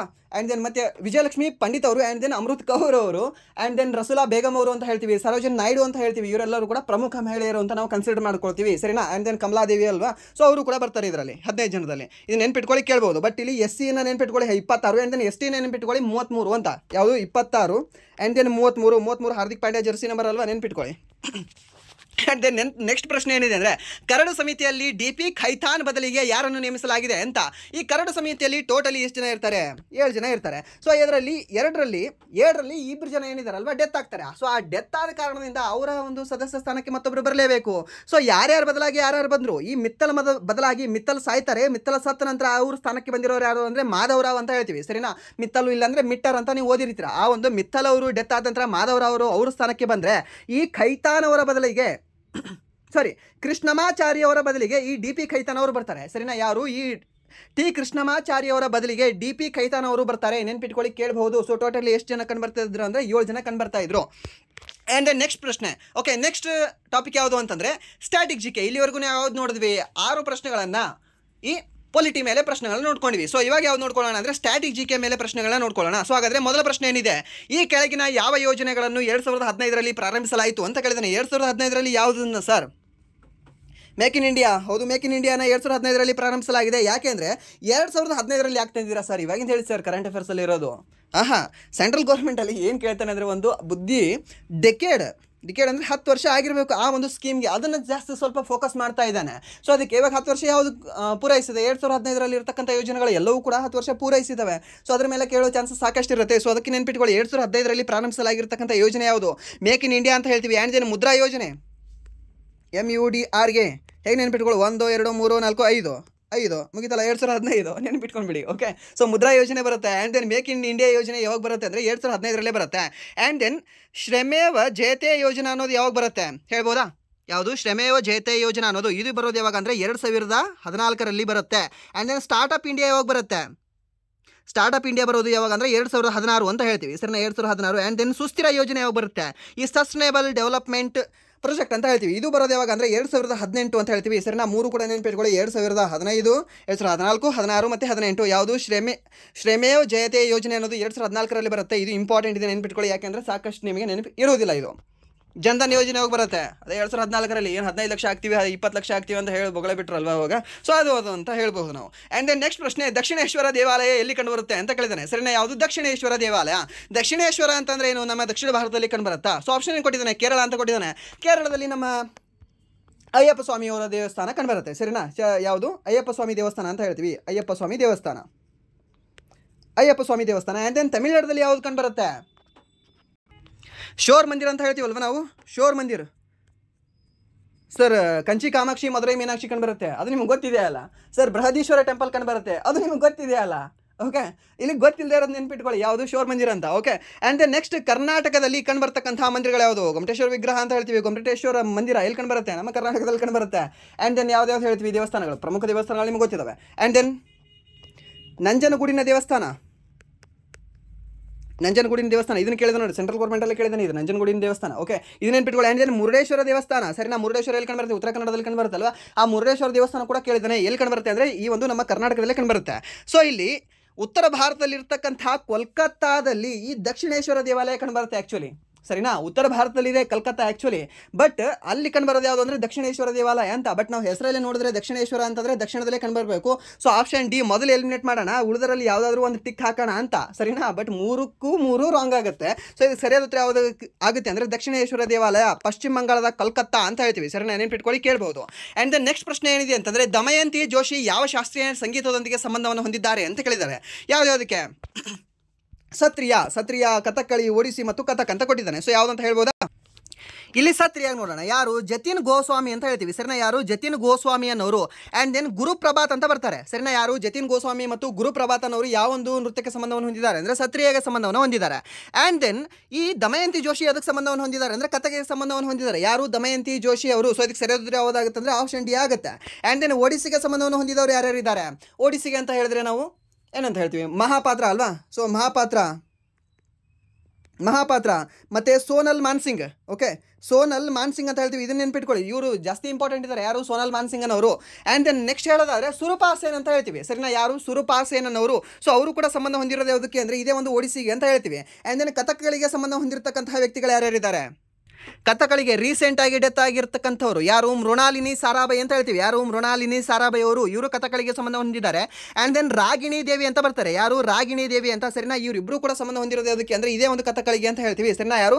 ಮೃಣಾಲಿನಿ ಸಾರಾಭಾಯಿ ಹಾಗೆ ರಾಗಿಣಿ ದೇವಿಯನ್ನವರು ಎದಕ್ಕೆ ಸಂಬಂಧ ಹೊಂದಿದ್ದಾರೆ ಅಂದರೆ ಕಥಕಳಿಗೆ ಸಂಬಂಧ ಹೊಂದಿದ್ದಾರೆ. ಯಾವ ರಾಜ್ಯದಲ್ಲಿ ಕಂಡುಬರುತ್ತೆ ಅಂದರೆ ಆಂಧ್ರ ಪ್ರದೇಶದಲ್ಲಿ ಕಂಡುಬರುತ್ತೆ. ಕಥಕಲ್ಲಿ ಕಂಡುಬರುತ್ತೆ ಅಂದರೆ ಉತ್ತರ ಪ್ರದೇಶದಲ್ಲಿ. ಸತ್ರಿಯಲ್ಲಿ ಕಂಡುಬರುತ್ತೆ ಅಂದರೆ ಅದು ಸತಾರಿ ಆಗಿದೆ. ಸಾತ್ರಿಯ ಅಂತ ಆಗಬೇಕಾಗಿತ್ತು. ಎಲ್ಲಿ ಅಂದರೆ ಅಸ್ಸಾಮಲ್ಲಿ ಕಂಡುಬರುತ್ತೆ. ಅದನ್ನು ಸೃಷ್ಟಿ ಮಾಡಿರ್ತಕ್ಕಂಥ ವ್ಯಕ್ತಿ ಯಾರು ಅಂತಂದರೆ ಶ್ರೀ ಶಂಕರ ದೇವ ಅಂತ ಹೇಳ್ತೀವಿ. ಸರ್ನ ಯಾರು? ಶಂಕರ ದೇವ ಅಂತ ಹೇಳ್ತೀವಿ. ಈ ಮಜುಲಿ ದ್ವೀಪ ಇದೆ ಅಲ್ವಾ, ಯಾವುದು ನಮ್ಮ ಭಾರತದಲ್ಲಿ ಕಂಡುಬರ್ತಕ್ಕಂಥ ಅತ್ಯಂತ ದೊಡ್ಡ ನದಿ ದ್ವೀಪ, ಜಗತ್ತಿನಲ್ಲಿ ಕಂಡುಬರ್ತಕ್ಕಂಥ ಅತ್ಯಂತ ದೊಡ್ಡ ನದಿ ದ್ವೀಪವಾಗಿರ್ತಕ್ಕಂಥ ಮಜುಲಿ ದ್ವೀಪಕ್ಕೆ ಯಾವ ಹೆಸರಿನಿಂದ ಕರೆಯುತ್ತೇವೆ ನಾವು ಅಂತ ಕೇಳಿದ್ರೆ ಇದೇ ಒಂದು ಶಂಕರ ದೇವ ಅವರ ಹೆಸರಿನಿಂದ ಕರಿತೀವಿ. ಮೀನ್ಸ್ ಶಂಕರ ದ್ವೀಪ, ಶಂಕರಗಡ ದ್ವೀಪ ಅಂತ ಕರೀತಾರೆ ಅದಕ್ಕೆ, ಸರಿನಾ? ಸೊ ಈ ಶಂಕರ ದೇವ ಏನಿದಾರಲ್ವಾ, ಸೊ ನಮ್ಮ ಕರ್ನಾಟಕದಲ್ಲಿ ಹೇಗೆ ಮಧ್ವಾಚಾರ್ಯ, ರಾಮಾನುಜಾಚಾರ್ಯ ಕಂಡುಬರ್ತಾರಲ್ವಾ, ಸೊ ಆ ರೀತಿ ಶಂಕರ ದೇವ ಅವರು ಅಲ್ಲಿ ಫೇಮಸ್ ಇದ್ದಾರೆ. ಅಸ್ಸಾಮಲ್ಲಿ ಕಂಡುಬರ್ತಕ್ಕಂಥ ದೇವಾಲಯ ಯಾವುದು? ಕಾಮಾಖ್ಯ ಟೆಂಪಲ್. ಓಕೆ, ಕಾಮಾಕ್ಷಿ ಅಲ್ಲ, ಕಾಮಾಕ್ಷಿಯಲ್ಲಿ ಅಂತಂದರೆ ಈ ನಮ್ಮ ಕಂಚಿಯಲ್ಲಿ ಇದೆ ಅಂದರೆ ತಮಿಳುನಾಡಲ್ಲಿದೆ. ಬಟ್ ಕಾಮಾಖ್ಯ ಅಂತ ಕೇಳಿದ್ರೆ ಅವಾಗ ನಾವು ಹೇಳಬೇಕಾಗುತ್ತೆ ಈ ಒಂದು ಅಸ್ಸಾಂ ಅಂತ. ಅಂಬುಬಾಚಿ ಮೇಳ ಕೇಳಿದಿರಲ್ವಾ, ಸೊ ಅದೇ ಒಂದು ಅಸ್ಸಾಂ ಅಂತ ಹೇಳ್ತೀವಿ. ಆ್ಯಂಡ್ ದೆನ್ ನೆಕ್ಸ್ಟ್ ಪ್ರಶ್ನೆ, ಪಿಂಜಾರ್ ಯಾರ ಸೃಷ್ಟಿಯಾಗಿದೆ ಅಂತ ಕೇಳಿದಾನೆ. ಪಿಂಜಾರ್ ಅಂದರೆ ಏನು ಸರ್? ಪಿಂಜಾರ್ ಅಂದರೆ ಒಂದು ಬುಕ್ ಇದೆ ಸರ್, ಅಷ್ಟೇ, ಏನಿಲ್ಲ. ಪಿಂಜಾರ್ ಅನ್ನೋದು ಯಾರ ಸೃಷ್ಟಿಯಾಗಿದೆ? ಅಮೃತಾ ಪ್ರೀತಮ್ ಅವ್ರದ್ದಾಗಿದೆಯಾ, ಮೈಕಲ್ ಜಾಕ್ಸನ್ ಅವ್ರದ್ದಾಗಿದೆಯಾ, ಭೀಷ್ಮ ಸಾಹಿನಿ ಅವ್ರದ್ದಾಗಿದೆಯಾ, ಇಲ್ಲಾಂದರೆ ಜಂಪಾ ಲಹರಿ ಅವ್ರದ್ದಾಗಿದೆಯಾ ಅಂತ ಕೇಳಿದ್ದಾನೆ. ಸೊ ಅದಕ್ಕೆ ಸರಿಯಾದ ಉತ್ತರ ಯಾವುದಾಗುತ್ತೆ? ನಮ್ಮ ಜಂಪಾ ಲಹರಿ ಅವರಿಂದ ಹೋಗೋಣ. ಸರಿನಾ? ಯಾರು? ಜಂಪಾ ಲಹರಿ ಅಂತ ಹೇಳ್ತೀವಿ. ನೇಮ್ ಸೇಕ್ ಅಂತ ಹೇಳ್ತೀವಿ. ಸರಿನಾ? ಏನು? ನೇಮ್ ಸೇಕ್ ಅಂತ. ನೇಮ್ ಸೇಕ್ ಅನ್ನುವ ಒಂದು ಪುಸ್ತಕ ಬರೆದಿರ್ತಕ್ಕಂಥ ವ್ಯಕ್ತಿ ಯಾರು ಅಂದರೆ ಈ ಜಂಪಾ ಲಹರಿ ಅಂತ ಹೇಳ್ತೀವಿ. ಇನ್ನೊಂದು ನಿಮಗೆ ಈ ಒನ್ ವರ್ಡ್ ಸಬ್ಸ್ಟಿಟ್ಯೂಷನಲ್ಲಿ ಕೇಳ್ತಾನೆ ನೇಮ್ ಸೇಕ್ ಅಂದರೆ what you mean by namesake. Namesake ಅಂದರೆ ಏನು? ನೇಮ್ ಸೇಕ್ ಅಂದರೆ ಏನಿಲ್ಲ, ಇವಾಗ ಒಬ್ಬನ ಹೆಸರು, ನನ್ನ ಹೆಸರು ರಾಮ ಇದೆ, ನಿಮ್ಮ ಹೆಸರು ರಾಮ ಇದೆ, ಮತ್ತೊಬ್ಬನ ಹೆಸರು ಕೂಡ ರಾಮ ಇದೆ. ಸೊ ಏನು? ರಾಮ ಎಲ್ಲರೂ ಕೂಡ ರಾಮ ಎಲ್ಲರೂ ಕೂಡ ಕೃಷ್ಣ. ಸೊ ಸೇಮ್ ನೇಮ್ ಇರ್ತಾರಲ್ವಾ, ಸೊ ಅವ್ರನ್ನ ನಾವೇನಂತ ಕರಿತೀವಿ ಅಂದರೆ ರಾಮ್ ಅಂತ ಕರಿತೀವಿ. ನೇಮ್ ಸೇಕ್ ಅಂತ ಕರಿತೀವಿ. ಸರಿನಾ? ಸೊ ಸೇಮ್ ಹೆಸರು ಇರ್ತಕ್ಕಂಥ ಒಂದು ಹೆಸರುಗಳನ್ನು ನಾವೇನಂತ ಕರಿತೀವಿ ಅಂದರೆ ನೇಮ್ ಸೇಕ್ ಅಂತ ಕರಿತೀವಿ. ಸೊ ಆ ನೇಮ್ ಸೇಕ್ ಎಂಬ ಪುಸ್ತಕವನ್ನು ಬರೆದಿರ್ತಕ್ಕಂಥ ವ್ಯಕ್ತಿ ಯಾರು ಅಂದರೆ ಈ ಜಂಪಾ ಲಹರಿ ಅಥವಾ ಜುಂಪಾ ಲಹರಿ ಅಂತ ಹೇಳ್ತೀವಿ. ಸರಿ, ನಾನು ನೆನ್ಪಿಟ್ಕೊಳ್ಳಿ, ಕೇಳಬಹುದು. ಆ್ಯಂಡ್ ದೆನ್ ಈ ಭೀಷ್ಮ ಅನ್ನೋರು ಯಾವುದು ಬರೆದಿದ್ದಾರೆ ಪುಸ್ತಕ? ತಮಸ್ ಅಂತ ಒಂದು ಪುಸ್ತಕ ಬರುತ್ತೆ. ಯಾವುದು? ತಮಸ್ ಅಂತ. ಓಕೆ, ಸುಮ್ಮನೆ ಹೇಳ್ತಾ ಇಲ್ಲ, ಇವೆಲ್ಲವೂ ಕೂಡ ಕೇಳಿದನ್ರಿ ಒಂದಲ್ಲ ಒಂದು ಎಕ್ಸಾಮಲ್ಲಿ. ಸೊ ಅದಕ್ಕೆ ಹೇಳ್ತಾ ಇದ್ದೀನಿ, ಬರ್ಕೊಳ್ಳಿ. ಯಾವುದು? ತಮಸ್ ಅನ್ನೋ ಪುಸ್ತಕ ಯಾವುದು ಅಂದರೆ ಭೀಷ್ಮ ಸಹಾನಿ ಅವ್ರದ್ದು. ಆ್ಯಂಡ್ ದೆನ್ ಮೈಕಲ್ ಜಾಕ್ಸನ್ದು ಮೂನ್ ವಾಕ್, ಇದು ನಿಮಗೆಲ್ಲರೂ ಕೂಡ ಗೊತ್ತಿರುತ್ತೆ, MW ಮೂನ್ ವಾಕ್ ಅಂತ. And then Kagaz se canvas ಅಂತ ಒಂದು ಪುಸ್ತಕ ಬರುತ್ತೆ. ಯಾರ್ದು? ಇದೇ ಒಂದು ಅಮೃತಾ ಪ್ರೀತಮ್ ಅವ್ರದ್ದು. ಯಾವುದು? ಕಾಗಜ್ ಸೆ ಕ್ಯಾನ್ವಾಕ್ ಅಂತ. ಓಕೆ, ಕಾಗಜ್ ಸೆ ಕ್ಯಾನ್ವಾಕ್ ಅನ್ನೋ ಪುಸ್ತಕ ಯಾವುದು ಅಂದರೆ ಇದೇ ಒಂದು ಅಮೃತಾ ಪ್ರೀತಮ್ ಅವ್ರದ್ದಾಗಿದೆ. ಸರ್ ಹಾಗಾದರೆ 4 ಹೇಳಿದ್ರಿ, ಸೊ ಅದು ಸರಿಯಾದ ಉತ್ತರ ಹೇಳಿಲ್ಲಲ್ಲ. ಸರಿಯಾದ ಉತ್ತರ ಯಾವುದಾಗಿದೆ? ಸೊ ಇದಕ್ಕೆ ಸರಿಯಾದ ಉತ್ತರ ಕೂಡ ಅಮೃತಾ ಪ್ರೀತಮ್ ಅಂತ ಹೇಳ್ತೀವಿ. ಸೊ ಪಿಂಜಾರ್ ಅನ್ನುವ ಒಂದು ಪುಸ್ತಕವನ್ನು ಕೂಡ ಬರೆದವ್ರು ಯಾರು ಅಂತಂದರೆ ಈ ಅಮೃತಾ ಪ್ರೀತಮ್ ಅಂತ ಹೇಳ್ತೀವಿ. ಆ್ಯಂಡ್ ದೆನ್ ಇನ್ನೊಂದು ಬುಕ್ ಬರುತ್ತೆ ಇವ್ರದ್ದು. ಯಾರ್ದು? ಅಮೃತಾ ಪ್ರೀತಮ್ ಅವ್ರದ್ದು ಒಂದು ಪಿಂಜಾರ್. ಆ್ಯಂಡ್ ದೆನ್ ಇನ್ನೊಂದು ಇವಾಗಲೇ ಹೇಳಿದೆ, ಯಾವುದು? ಕಾಗಜ್ ಸೆ ಕ್ಯಾನ್ವಾಕ್ ಅಂತ. ಆ್ಯಂಡ್ ದೆನ್ ಮತ್ತೊಂದು ಬರೋದು 49 ಡೇಸ್ ಅಂತ. ಯಾವುದು? 49 ಡೇಸ್ ಅಂತ ಒಂದು ಪುಸ್ತಕ ಬರುತ್ತೆ. 49 ಡೇಸ್ ಅಂತ ನೆನ್ಪಿಟ್ಕೊಳ್ಳಿ. 49 ಡೇಸ್. ಈ 4 ಜನ ಇಂಪಾರ್ಟೆಂಟ್ ಇದ್ದಾರೆ. ಅಮೃತಾ ಪ್ರೀತಮ್ ಅವರು ಇಂಪಾರ್ಟೆಂಟ್ ಇದ್ದಾರೆ, ಭೀಷ್ಮ ಸಹಾನಿ ಅವರು ಇಂಪಾರ್ಟೆಂಟ್ ಇದ್ದಾರೆ. ಭೀಷ್ಮ ಸಹಾನಿ ಅವರ ಪುಸ್ತಕ ಯಾವುದು? ತಮಸ್ ಅಂತ ಹೇಳಿದೆ. ಜುಂಪಾ ಲಹರಿ ಅವ್ರದ್ದು ಯಾವ್ದು ಹೇಳಿದೆ? ಇವಾಗಲೇ ದ ನೇಮ್ ಸೇಕ್ ಅಂತ ಹೇಳಿದೆ. ಆ್ಯಂಡ್ ದೆನ್ ಮೈಕಲ್ ಜಾಕ್ಸನ್ ಅವ್ರದ್ದು ಯಾವುದು ಅಂತ ಹೇಳಿದೆ? ಮೂನ್ ವಾಕ್ ಅಂತ ಹೇಳಿದೆ. ಓಕೆ, ನೆನ್ಪಿಟ್ಕೊಳ್ಳಿ, ಕೇಳ್ಬೋದು. ಆ್ಯಂಡ್ ದೆನ್ ನೆಕ್ಸ್ಟ್ ಪ್ರಶ್ನೆ, ಗುಲ್ಜಾರಿ ಲಾಲ್ ನಂದಾ ಜಿ ಅವರ ಸಮಾಧಿಯಲ್ಲಿದೆ ಅಂತ ಕೇಳಿದ್ದಾನೆ. ಸರಿನಾ? ಗುಲ್ಜಾರಿ ಲಾಲ್ ನಂದಾ ಅವರ ಸಮಾಧಿ ಸ್ಥಳವನ್ನು ನಾವು ಏನಂತ ಕರಿತೀವಿ? ಅವರ ಒಂದು ಸಮಾಧಿ ಸ್ಥಳವನ್ನು ನಾವೇನಂತ ಕರಿತೀವಿ ಹೇಳ್ಬೋದಾ? ನಾರಾಯಣ್ ಘಾಟ್, ಅಭಯ್ ಘಾಟ್, ಶಾಂತಾ ಘಾಟ್, ಆ್ಯಂಡ್ ದೆನ್ ಉದಯ್ ಭೂಮಿ ಅಂತ. ಸೊ ಇದಕ್ಕೆ ಯಾವುದಾಗುತ್ತೆ ಹೇಳಿ ನೋಡೋಣ. ಉದಯ್ ಭೂಮಿ ಯಾರ್ದಿದೆ? KV ನಾರಾಯಣ್ ಅಂತ ಹೇಳ್ತೀವಲ್ವಾ, KV ನಾರಾಯಣ್ ಅವ್ರದ್ದು. KV ನಾರಾಯಣ ಅವರ ಒಂದು ಸಮಾಧಿ ಸ್ಥಳ ಯಾವುದು ಅಂದರೆ ಉದಯ್ ಭೂಮಿ ಅಂತ ಕರಿತೀವಿ. ಆ್ಯಂಡ್ ದೆನ್ ಸಾಂತಾಲ ಅದು ಸಮತಾ ಸ್ಥಳ ಆಗಬೇಕಾಗಿತ್ತು. ಆ ಸಮತಾ ಸ್ಥಳ ಯಾರ್ದು ಅಂದರೆ ಜಗಜೀವನ್ ರಾವ್ ಅಂತ ಹೇಳ್ತೀವಿ. ಸರಿನಾ? ಜಗಜೀವನ್. ಸೊ ಅವರ ಒಂದು ಸಮಾಧಿ ಸ್ಥಳ ಯಾವುದು ಅಂದರೆ ಜಗಜೀವನ್ ಅವ್ರದ್ದು ಈ ಸಮತಾ ಅಂತ ಹೇಳ್ತೀವಿ. ಆ್ಯಂಡ್ ದೆನ್ ಅಭಯ್ ಘಾಟ್ ಯಾರು? 1977ರಲ್ಲಿ ಮೊದಲ ಕಾಂಗ್ರೆಸ್ ಹತ್ರ ಪ್ರಧಾನಿ ಯಾರು ರೀ? ಮೊರಾರ್ಜಿ ದೇಸಾಯಿ. ಆ ಮೊರಾರ್ಜಿ ದೇಸಾಯಿ ಅವರ ಒಂದು ಸಮಾಧಿ ಸ್ಥಳ ಯಾವುದನ್ನು ಕರಿತೀವಿ ಅಂದರೆ ಅಭಯ್ ಘಾಟ್ ಅಂತ ಕರಿತೀವಿ. ಆ್ಯಂಡ್ ದೆನ್ ನಂದಾ ಅವ್ರದ್ದು ನಾರಾಯಣ್ ಘಾಟ್ ಅಂತ ಹೇಳ್ತೀವಿ. ಯಾವುದು? ಗುಲ್ಜಾರಿ ಲಾಲ್ ನಂದಾ ಅವರ ಸಮಾಧಿ ಸ್ಥಳ ಯಾವುದು ಅಂದರೆ ನಾರಾಯಣ್ ಘಾಟ್ ಅಂತ ಹೇಳ್ತೀವಿ. ಸರಿನಾ? ಆ್ಯಂಡ್ ದೆನ್ ನೆಕ್ಸ್ಟ್ ಹಿಸ್ಟ್ರಿಯ ಇತಿಹಾಸದ 5 ಪ್ರಶ್ನೆಗಳು, ಹಾಗೆ ಅದಕ್ಕೆ ಸಂಬಂಧಿಸಿರ್ತಕ್ಕಂಥ ಮಾಹಿತಿಗಳನ್ನು ತಿಳ್ಕೊಳ್ಳೋಣ. ಸರಿನಾ? ಸೊ ಏನಿದೆ ಮೊದಲ ಪ್ರಶ್ನೆ, ಜೈ ಹಿಂದ್ ಘೋಷಣೆಯನ್ನು ನೀಡಿದವರು ಯಾರು ಅಂತ. ಯಾರು ನೀಡಿದ್ದಾರೆ ಜೈ ಹಿಂದ್ ಘೋಷಣೆಯನ್ನು? ಸೊ ವೇದಗಳಿಗೆ ಹಿಂತಿರುಗಿ ಎಂಬ ಘೋಷಣೆಯನ್ನು ನೀಡಿರ್ತಕ್ಕಂಥ ವ್ಯಕ್ತಿ ಯಾರು? ದಯಾನಂದ ಸರಸ್ವತಿ ಅಂತ ಹೇಳ್ತೀವಿ. ಯಾವುದು? ವೇದಗಳಿಗೆ ಹಿಂತಿರುಗಿ. ಸೊ ವೇದಗಳಿಗೆ ಹಿಂತಿರುಗಿ ಎಂಬ ಪುಸ್ತಕವನ್ನು ಘೋಷಣೆಯನ್ನು ನೀಡಿರ್ತಕ್ಕಂಥ ವ್ಯಕ್ತಿ ಯಾರು ಅಂದರೆ ದಯಾನಂದ ಸರಸ್ವತಿ ಅಂತ ಹೇಳ್ತೀವಿ. ಆ್ಯಂಡ್ ದೆನ್ ಸಂಪೂರ್ಣ ಕ್ರಾಂತಿ ಯಾರು? ಜಯಪ್ರಕಾಶ್ ನಾರಾಯಣ್ ಅಂತ ಹೇಳ್ತೀವಿ. ಆ್ಯಂಡ್ ದೆನ್ ಜೈ ಹಿಂದ್ ಘೋಷಣೆಯನ್ನು ನೀಡಿರ್ತಕ್ಕಂಥ ವ್ಯಕ್ತಿ ಯಾರು ಅಂದರೆ ಸುಭಾಷ್ ಚಂದ್ರ ಬೋಸ್ ಅಂತ ಹೇಳ್ತೀವಿ. ಯಾವುದು? ಜೈ ಹಿಂದ್ ಘೋಷಣೆಯನ್ನು ನೀಡಿರ್ತಕ್ಕಂಥ ವ್ಯಕ್ತಿ ಸುಭಾಷ್ ಚಂದ್ರ ಬೋಸ್ ಅವರು ಅಂತ ಹೇಳ್ತೀವಿ. ಆ್ಯಂಡ್ ದೆನ್ ಇವರು INA ಕೂಡ ಕಟ್ಟಿದವರು ಯಾರು ಅಂತಂದರೆ ಇದೇ ಸುಭಾಷ್ ಚಂದ್ರ ಬೋಸ್ ಅಂತ ಕೂಡ ಹೇಳ್ತೀವಿ. ಆ್ಯಂಡ್ ದೆನ್ ನೆಕ್ಸ್ಟ್ ಪ್ರಶ್ನೆ, ಯಾವ ಪೀಠಕ ಅತ್ಯಂತ ಚಿಕ್ಕದಾಗಿದೆ ಅಂತ ಕೇಳ್ತಾನೆ. ವಿನಯ ಪೀಠಕ, ಸುತ್ತ ಪೀಠಕ, ಅಭಿಧಮ್ಮ ಪೀಠಕ, ಜಾತಕ ಕಥೆಗಳು ಅಂತ. ಸೊ ಇಲ್ಲಿ ನಾನು ಪ್ರಶ್ನೆ ಜಾತಕ ಕಥೆಗಳು ಎಷ್ಟಿದಾವೆ ಅಂತ. ಬುದ್ಧನ ಹಿಂದಿನ ಜನ್ಮದ ಬಗ್ಗೆ ಹೇಳ್ತಕ್ಕಂಥ ಪುಸ್ತಕ ಯಾವುದು ಅಂದರೆ ಜಾತಕ ಕಥೆಗಳು ಅಂತ ಹೇಳ್ತೀವಿ. ಸೊ ಹಾಗಾದರೆ ಎಷ್ಟು ಇದ್ದಾವೆ? ಸೊ ಇವಾಗಲೇ ನಮ್ಮ ಅಮೃತ ಪ್ರೀತಮ್ ಅವರ ಒಂದು ಪುಸ್ತಕ ಹೇಳಿದೆ ನಿಮಗೆ. ಯಾವುದು ಪುಸ್ತಕ ಸರ್? 49 ಡೇಸ್ ಅಂತ ಹೇಳಿದ್ರಲ್ಲ ಸರ್. ಹೌದು ಸರ್, 49 ಡೇಸ್. ಜಾತಕ ಕಥೆಗಳು ಎಷ್ಟಿದ್ದಾವೆ ಸರ್? 49 ಇದಾವಲ್ಲ. ಏನಿಲ್ಲ, 9ರಲ್ಲಿ 4 ಕಳೀರಿ ಎಷ್ಟಾಗುತ್ತೆ? 5 ಬರುತ್ತೆ. ಸೊ 549 ಏನಿದಾವಲ್ವಾ ಕಥೆಗಳಿದ್ದಾವೆ. ಯಾವುದರಲ್ಲಿ? ಜಾತಕ ಕಥೆಗಳು ಎಷ್ಟಿದಾವೆ ಅಂತ ಕೇಳ್ತಾನೆ. 549. ಸರಿನಾ?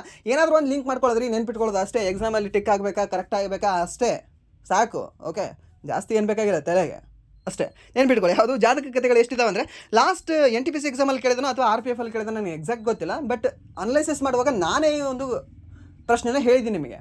ಎಷ್ಟು? 549 ಅಂತ. ಸರ್ ನಾನು ನೆನ್ಪಿಟ್ಕೊಳ್ಳಿ. ಯಾವುದು? ಬುದ್ಧನ ಹಿಂದಿನ ಜನ್ಮದ ಬಗ್ಗೆ ಹೇಳ್ತವೆ. ಬಟ್ ಇಲ್ಲಿ ಅತ್ಯಂತ ಚಿಕ್ಕದಾಗಿರ್ತಕ್ಕಂಥ ಪೀಠಕ ಯಾವುದು? ಅತ್ಯಂತ ಚಿಕ್ಕದಾಗಿರ್ತಕ್ಕಂಥ ಪೀಠಕ ಯಾವುದು ಅಂದರೆ ವಿನಯ ಪೀಠಕ ಅಂತ ಹೇಳ್ತೀವಿ. ಸೊ ಹಾಗಾದರೆ ಎಷ್ಟನೇ ಬೌದ್ಧ ಸಮ್ಮೇಳನದಲ್ಲಿ ಈ ಒಂದು ವಿನಯ ಪೀಠಕ ರಚನೆ ಆಯಿತು ಹೇಳ್ಬೋದಾ? ಮೊದಲನೇ ಬೌದ್ಧ ಸಮ್ಮೇಳನ ಎಲ್ಲಿ ನಡೀತದೆ? ರಾಜಗೃಹದಲ್ಲಿ ನಡೀತದೆ. ಆ ರಾಜಗೃಹದಲ್ಲಿ ನಡೆದಿರ್ತಕ್ಕಂತಹ ಮೊದಲನೇ ಬೌದ್ಧ ಸಮ್ಮೇಳನದಲ್ಲಿ ಈ ವಿನಯ ಪೀಠಕ ಮತ್ತು ಸೂತ ಪೀಠಕ ಏನಿದೆ ಅಲ್ವಾ, ಎರಡೂ ಕೂಡ ರಚನೆ ಆಗ್ತವೆ. ಸರ್ ಹಾಗಾದರೆ ಅಭಿಧಮ್ಮ ಪೀಠಕ ಯಾವಾಗ ರಚನೆ ಆಯಿತು? 3ನೇದರಲ್ಲಿ. ಓಕೆ, 3ನೇದರಲ್ಲಿ ರಚನೆ ಆಗ್ತವೆ. ಇದು ಗೊತ್ತಿರಲಿ ಕೇಳ್ಬೋದು. ಸರ್ ಹಾಗಾದರೆ 2ನೇದರಲ್ಲಿ ಏನೂ ಆಗಲಿಲ್ವಾ? 2ನೇದರಲ್ಲಿ ಏನಿಲ್ಲ, ಅವರೇ ಜಗಳ ಆಡ್ತಾರೆ. ಓಕೆ, ಆ್ಯಂಡ್ 4ನೇದರಲ್ಲಿ 2ನೇದರಲ್ಲಿ ಜಗಳ ಆಡಿರ್ತಾರೆ. 4ನೇದಲ್ಲಿ ಮಹಾಯಾನ ಅಂತ ಹೀನಾಯಾನ ಮತ್ತು ಮಹಾಯಾನ ಅಂತ 2 ಪಂಗಡಗಳಾಗಿ ಒಡೆದು ಹೋಗ್ಬಿಡ್ತಾರೆ. ಓಕೆ, ಎಷ್ಟು ಗೊತ್ತಿರಲಿ ಸಾಕು ನಿಮಗೆ. ಆ್ಯಂಡ್ ನೆಕ್ಸ್ಟ್ ಪ್ರಶ್ನೆ ಏನಿದೆ ಅಂತಂದರೆ, ಓಕೆ ಇದರಲ್ಲಿ ಹಾಗಾದರೆ ಅತ್ಯಂತ ದೊಡ್ಡ ಪೀಠಕ ಯಾವುದು ಅಂತ ನೀವು ಕಮೆಂಟ್ ಮಾಡ್ಬೋದಾ? ಚಿಕ್ಕದು ಹೇಳಿದೆ ನಿಮಗೆ. ಯಾವುದು? ವಿನಯ ಪೀಠಕ ಅನ್ನೋದು ಚಿಕ್ಕದು ಅಂತ ಹೇಳಿದೆ. ಹಾಗಾದರೆ ದೊಡ್ಡದು ಯಾವುದು ಅಂತ? ಯಾವುದು? ಸೂತ ಪೀಠಕ ಅಥವಾ ಅಭಿಧಮ್ಮ ಪೀಠಕವಾ? ಓಕೆ, ಕಮೆಂಟ್ ಮಾಡ್ಬೋದಾ? ಕಮೆಂಟ್ ಮಾಡಿ ನೋಡೋಣ. ಆ್ಯಂಡ್ ನೆಕ್ಸ್ಟ್ ಪ್ರಶ್ನೆ, ಲಿಯಾಖತ್ ನೆಹರು ಒಪ್ಪಂದ ಯಾವ ವರ್ಷದಲ್ಲಿ ನಡೆಯಿತು ಅಂತ? ಲಿಯಾಖತ್ ನೆಹರು ಒಪ್ಪಂದ ಯಾವಾಗ ನಡೀತದೆ? ಲಿಯಾಖತ್ ಹಾಗೆ ನೆಹರು ಒಪ್ಪಂದ 1950ರಲ್ಲಿ ಈ ಒಂದು ಒಪ್ಪಂದ ನಡೀತದೆ. 1966ರಲ್ಲಿ ನೆಹರು ಅವರೇ ಇರಲಿಲ್ಲ ಅಲ್ಲ, ಅಂದರೆ 72ರಲ್ಲಿ ಇರಲಿಲ್ಲ, 60ರಲ್ಲಿ ಇದ್ರು. ಓಕೆ, ಇವೆರಡರಲ್ಲಿ ಆಪ್ಷನ್ ನೀವು ಕನ್ಫ್ಯೂಷನ್ ಮಾಡ್ಕೋಬೋದು. ಬಟ್ 66, 72 ಅಂತ ಹೇಳಕ್ಕೆ ಸಾಧ್ಯನೇ ಇಲ್ಲ, ಯಾಕಂದರೆ ಅವಾಗ ಅವ್ರು ಇರಲೇ ಇಲ್ಲ. ಸೊ ಈ ಲಿಯಾಖತ್ ನೆಹರು ಒಪ್ಪಂದ 1950ರಲ್ಲಿ ನಡೆದರೆ 66ರಲ್ಲಿ ತಾಷ್ಕೆಂಟ್ ಒಪ್ಪಂದ ನಡೀತದೆ. ಎಲ್ಲಿ? 1966 ಜನವರಿ ತಿಂಗಳಲ್ಲಿ ತಾಷ್ಕೆಂಟ್ ಒಪ್ಪಂದ ನಡೀತದೆ. ಎಲ್ಲಿ? ತಾಷ್ಕೆಂಟಲ್ಲಿ ನಡೀತದೆ. ಓಕೆ, ತಾಷ್ಕೆಂಟಲ್ಲಿ ನಡೀತದೆ. ನಮ್ಮ ಭಾರತದಿಂದ ಹೋಗಿರ್ತಕ್ಕಂಥ ವ್ಯಕ್ತಿ ಯಾರು ಅಂದರೆ ಲಾಲ್ ಬಹದ್ದೂರ್ ಶಾಸ್ತ್ರಿ ಅಂತ ಹೇಳ್ತೀವಿ. ಲಾಲ್ ಬಹದ್ದೂರ್ ಶಾಸ್ತ್ರಿ ಅವರು ಅತ್ಯಂತ ಶಾಂತ ಪ್ರಧಾನಿ ಅಂತ ಹೇಳ್ತೀವಿ. ಆ್ಯಂಡ್ ದೆನ್ ಇಲ್ಲಿವರೆಗೆ ಬಂದಿರತಕ್ಕಂಥ ಮೋಸ್ಟ್ ಡೆಡಿಕೇಟೆಡ್ ಪ್ರಧಾನಿ ಅಂತ ನಾವು ಯಾರನ್ನು ಹೇಳ್ತೀವಿ ಅಂದರೆ ಲಾಲ್ ಬಹದ್ದೂರ್ ಶಾಸ್ತ್ರಿ ಅಂತ ಹೇಳ್ತೀವಿ. ಇವನ್ ಅವ್ರು ಸತ್ತ ನಂತರವೂ ಕೂಡ ಅವರ ಮೇಲೆ ಸಾಲ ಇರ್ತದೆ. ಓಕೆ, ಸೊ ನಂಬ್ತೀರಾ ಒಬ್ಬ ಪ್ರಧಾನಿ ಮೇಲೆ ಸಾಲ ಇರ್ತದೆ ಅಂತಂದರೆ? ಚಾನ್ಸೇ ಇಲ್ಲ. ಬಟ್ ಅವ್ರು ಸತ್ತ ನಂತರವೂ ಕೂಡ ಅವರ ಮೇಲೆ ಸಾಲ ಇರ್ತಕ್ಕಂಥ ಏಕೈಕ ವ್ಯಕ್ತಿ ಯಾರು ಅಂತಂದರೆ ಲಾಲ್ ಬಹದ್ದೂರ್ ಶಾಸ್ತ್ರಿ. ಸರ್ ಹಾಗಾದರೆ ಒಳ್ಳೆಯವರು ಇರಬೇಕಂದ್ರೆ ಸಾಲ ಇರಬೇಕಾ? ಹಾಗಲ್ಲ, ಸರಿನಾ? ಬಟ್ ಆ ಟೈಮಲ್ಲಿ ಅವರು ಇವನ್ ದೇಶದ ಜನರಿಗೆ, ನಿಮಗೆ ಗೊತ್ತಿರಲಿ, 3ನೇ ಪಂಚವಾರ್ಷಿಕ ಯೋಜನೆಯ ಸಮಯದಲ್ಲಿ ಅಥವಾ ಈ ಒಂದು 2ನೇದು ಆ್ಯಂಡ್ ದೆನ್ 3ನೇದರ ಮಧ್ಯದ ಸಮಯದಲ್ಲಿ ಹಸಿರು ಕ್ರಾಂತಿ ಆಗುತ್ತೆ ಅಂತ ನಾವು ಓದ್ತೀವಿ. ಹಸಿರು ಕ್ರಾಂತಿ ಆಗುತ್ತೆ ಅಂತ. ಸೊ ಯಾಕೆ ಹಸಿರು ಕ್ರಾಂತಿ ಆಯಿತು? ನಮ್ಮ ಭಾರತದಲ್ಲಿ ಈ ಹಸಿವು ಜಾಸ್ತಿ ಆಗ್ತದೆ. ಅಂದರೆ ಈ ಊಟ ಏನಿದೆ ಅಲ್ವಾ ಕಡಿಮೆ ಬೀಳ್ತದೆ, ಆಹಾರ ಧಾನ್ಯಗಳು ಕಡಿಮೆ ಬೀಳ್ತವೆ. ಸೊ ಆಹಾರ ಧಾನ್ಯಗಳು ಕಡಿಮೆ ಬಿದ್ದಾಗ ಸೊ ನಮ್ಮ ಭಾರತಕ್ಕೆ ಹಸಿರು ಕ್ರಾಂತಿ ಆಗಲಿ ಅಂತ ಮುಂದಾಲೋಚನೆಯನ್ನು ತಂದಿರತಕ್ಕಂಥ ವ್ಯಕ್ತಿಯೂ ಕೂಡ ಇದೇ ಲಾಲ್ ಬಹದ್ದೂರ್ ಶಾಸ್ತ್ರಿ ಅಂತ ಹೇಳ್ತೀವಿ. ಆ್ಯಂಡ್ ದೆನ್ ಇವರು ದೇಶಕ್ಕೆ ಒಂದು ಕರೆ ಕೊಡ್ತಾರೆ. ಏನು ಕೊಡ್ತಾರೆ ಕರೆ ಹೇಳ್ಬೋದಾ? ಜೈ ಜವಾನ್ ಜೈ ಕಿಸಾನ್ ಅಂತ, ಜೈ ಜವಾನ್ ಆ್ಯಂಡ್ ದೆನ್ ಜೈ ಕಿಸಾನ್ ಅಂತ ಘೋಷಣೆಯನ್ನು ಕೂಗ್ತಾರೆ. ಬಟ್ ಕರೆ ಏನು ಕೊಡ್ತಾರೆ ಇವರು? ಕರೆ ಏನು ಕೊಡ್ತಾರೆ ಅಂದರೆ ಒಂದು ಹೊತ್ತು ಉಪವಾಸ ಇರಿ ದೇಶ ಸಲುವಾಗಿ ಅಂತ. ಇವನ್ನು ಒಂದು ವಾರದಲ್ಲಿ 1 ದಿನ ಮತ್ತು ಹಾಗೆ ಪ್ರತಿದಿನ 2 ಹೊತ್ತು ಮಾತ್ರ ಊಟ ಮಾಡ್ತಾ ಇರ್ತಕ್ಕಂಥ ವ್ಯಕ್ತಿ ಯಾರು ಅಂದರೆ ನಮ್ಮ ಲಾಲ್ ಬಹದ್ದೂರ್ ಶಾಸ್ತ್ರಿ ಅಂತ ಹೇಳ್ತೀವಿ. ಸರಿನಾ? ಸೊ ಎಲ್ಲರನ್ನೂ ಕೂಡ ಆಲ್ಮೋಸ್ಟ್ ನಾನು ಪೊಲಿಟಿಷಿಯನ್ಸ್ನ ಹೇಟ್ ಮಾಡ್ತಾನೆ ಇರ್ತೀನಿ. ಸರಿನಾ? ಹೇಟ್ ಮಾಡ್ತಾ ಇರ್ತೀನಿ ಅಂದರೆ ಅವರು ಅದಕ್ಕೆ ಲಾಯಕ್ಕಿದ್ದಾರೆ. Okay, but some persons like Atal Bihari Vajpayee ಆಗಿರಲಿ, ಅಟಲ್ ಬಿಹಾರಿ ವಾಜಪೇಯಿ ಅವರು ಆ್ಯಂಡ್ ದೆನ್ ಇವ್ರು ಹೇಳ್ತೀವಿ ಯಾರು? ಲಾಲ್ ಬಹದ್ದೂರ್ ಶಾಸ್ತ್ರಿ ಅವರು, ದ ಗ್ರೇಟ್ ಪರ್ಸನಾಲಿಟೀಸ್. ಓಕೆ, ಇಡೀ ನಾವು ಈ ಪೊಲಿಟಿಷಿಯನ್ಸ್ ಒಟ್ಟಿನಲ್ಲಿ ಹೇಳೋದಾದರೆ, ರಾಜಕೀಯದಲ್ಲಿ ಹೇಳೋದಾದರೆ ದ ಗ್ರೇಟ್ ಪರ್ಸನಾಲಿಟೀಸ್ ಅಂತ ಹೇಳ್ತೀವಿ. ಸೊ ಈ ಅಟಲ್ ಬಿಹಾರಿ ವಾಜಪೇಯಿ ಅವ್ರ ಬಗ್ಗೆ ಗ್ರೇಟ್ ಹೇಳೋದೇನು ಅಂತಂದರೆ, ಜಸ್ಟ್ 1 ವೋಟಿಂದ ಇವರು ಪಾರ್ಲಿಮೆಂಟನ್ನು ಕಳ್ಕೊಳ್ತಾರೆ. ಓಕೆ, ಮತ್ತೆ ರಿಎಲೆಕ್ಷನ್ ಆಗುತ್ತೆ 1999 ಅಲ್ವಾ? ಸೊ ರಿಎಲೆಕ್ಷನ್ ಆಗುತ್ತೆ ಇವ್ರದ್ದು 1 ವೋಟಿಂದ. ಇವರು ಪಕ್ಷದಲ್ಲಿ ಇರ್ತಕ್ಕಂಥ ವ್ಯಕ್ತಿನ ಇವರಿಗೆ ವೋಟ್ ಹಾಕಲ್ಲ, ಮೀನ್ಸ್ ಸಹಮತ ಕೊಡೋದಿಲ್ಲ. ಓಕೆ, ಸೊ ಆದರೂ ಕೂಡ ದೇಶ ಇಂಪಾರ್ಟೆಂಟ್, ನಾನಲ್ಲ, ಪಕ್ಷ ಇಂಪಾರ್ಟೆಂಟ್ ಅಲ್ಲ, ದೇಶ ಇಂಪಾರ್ಟೆಂಟ್ ಅಂತ ಹೇಳ್ತಾರೆ.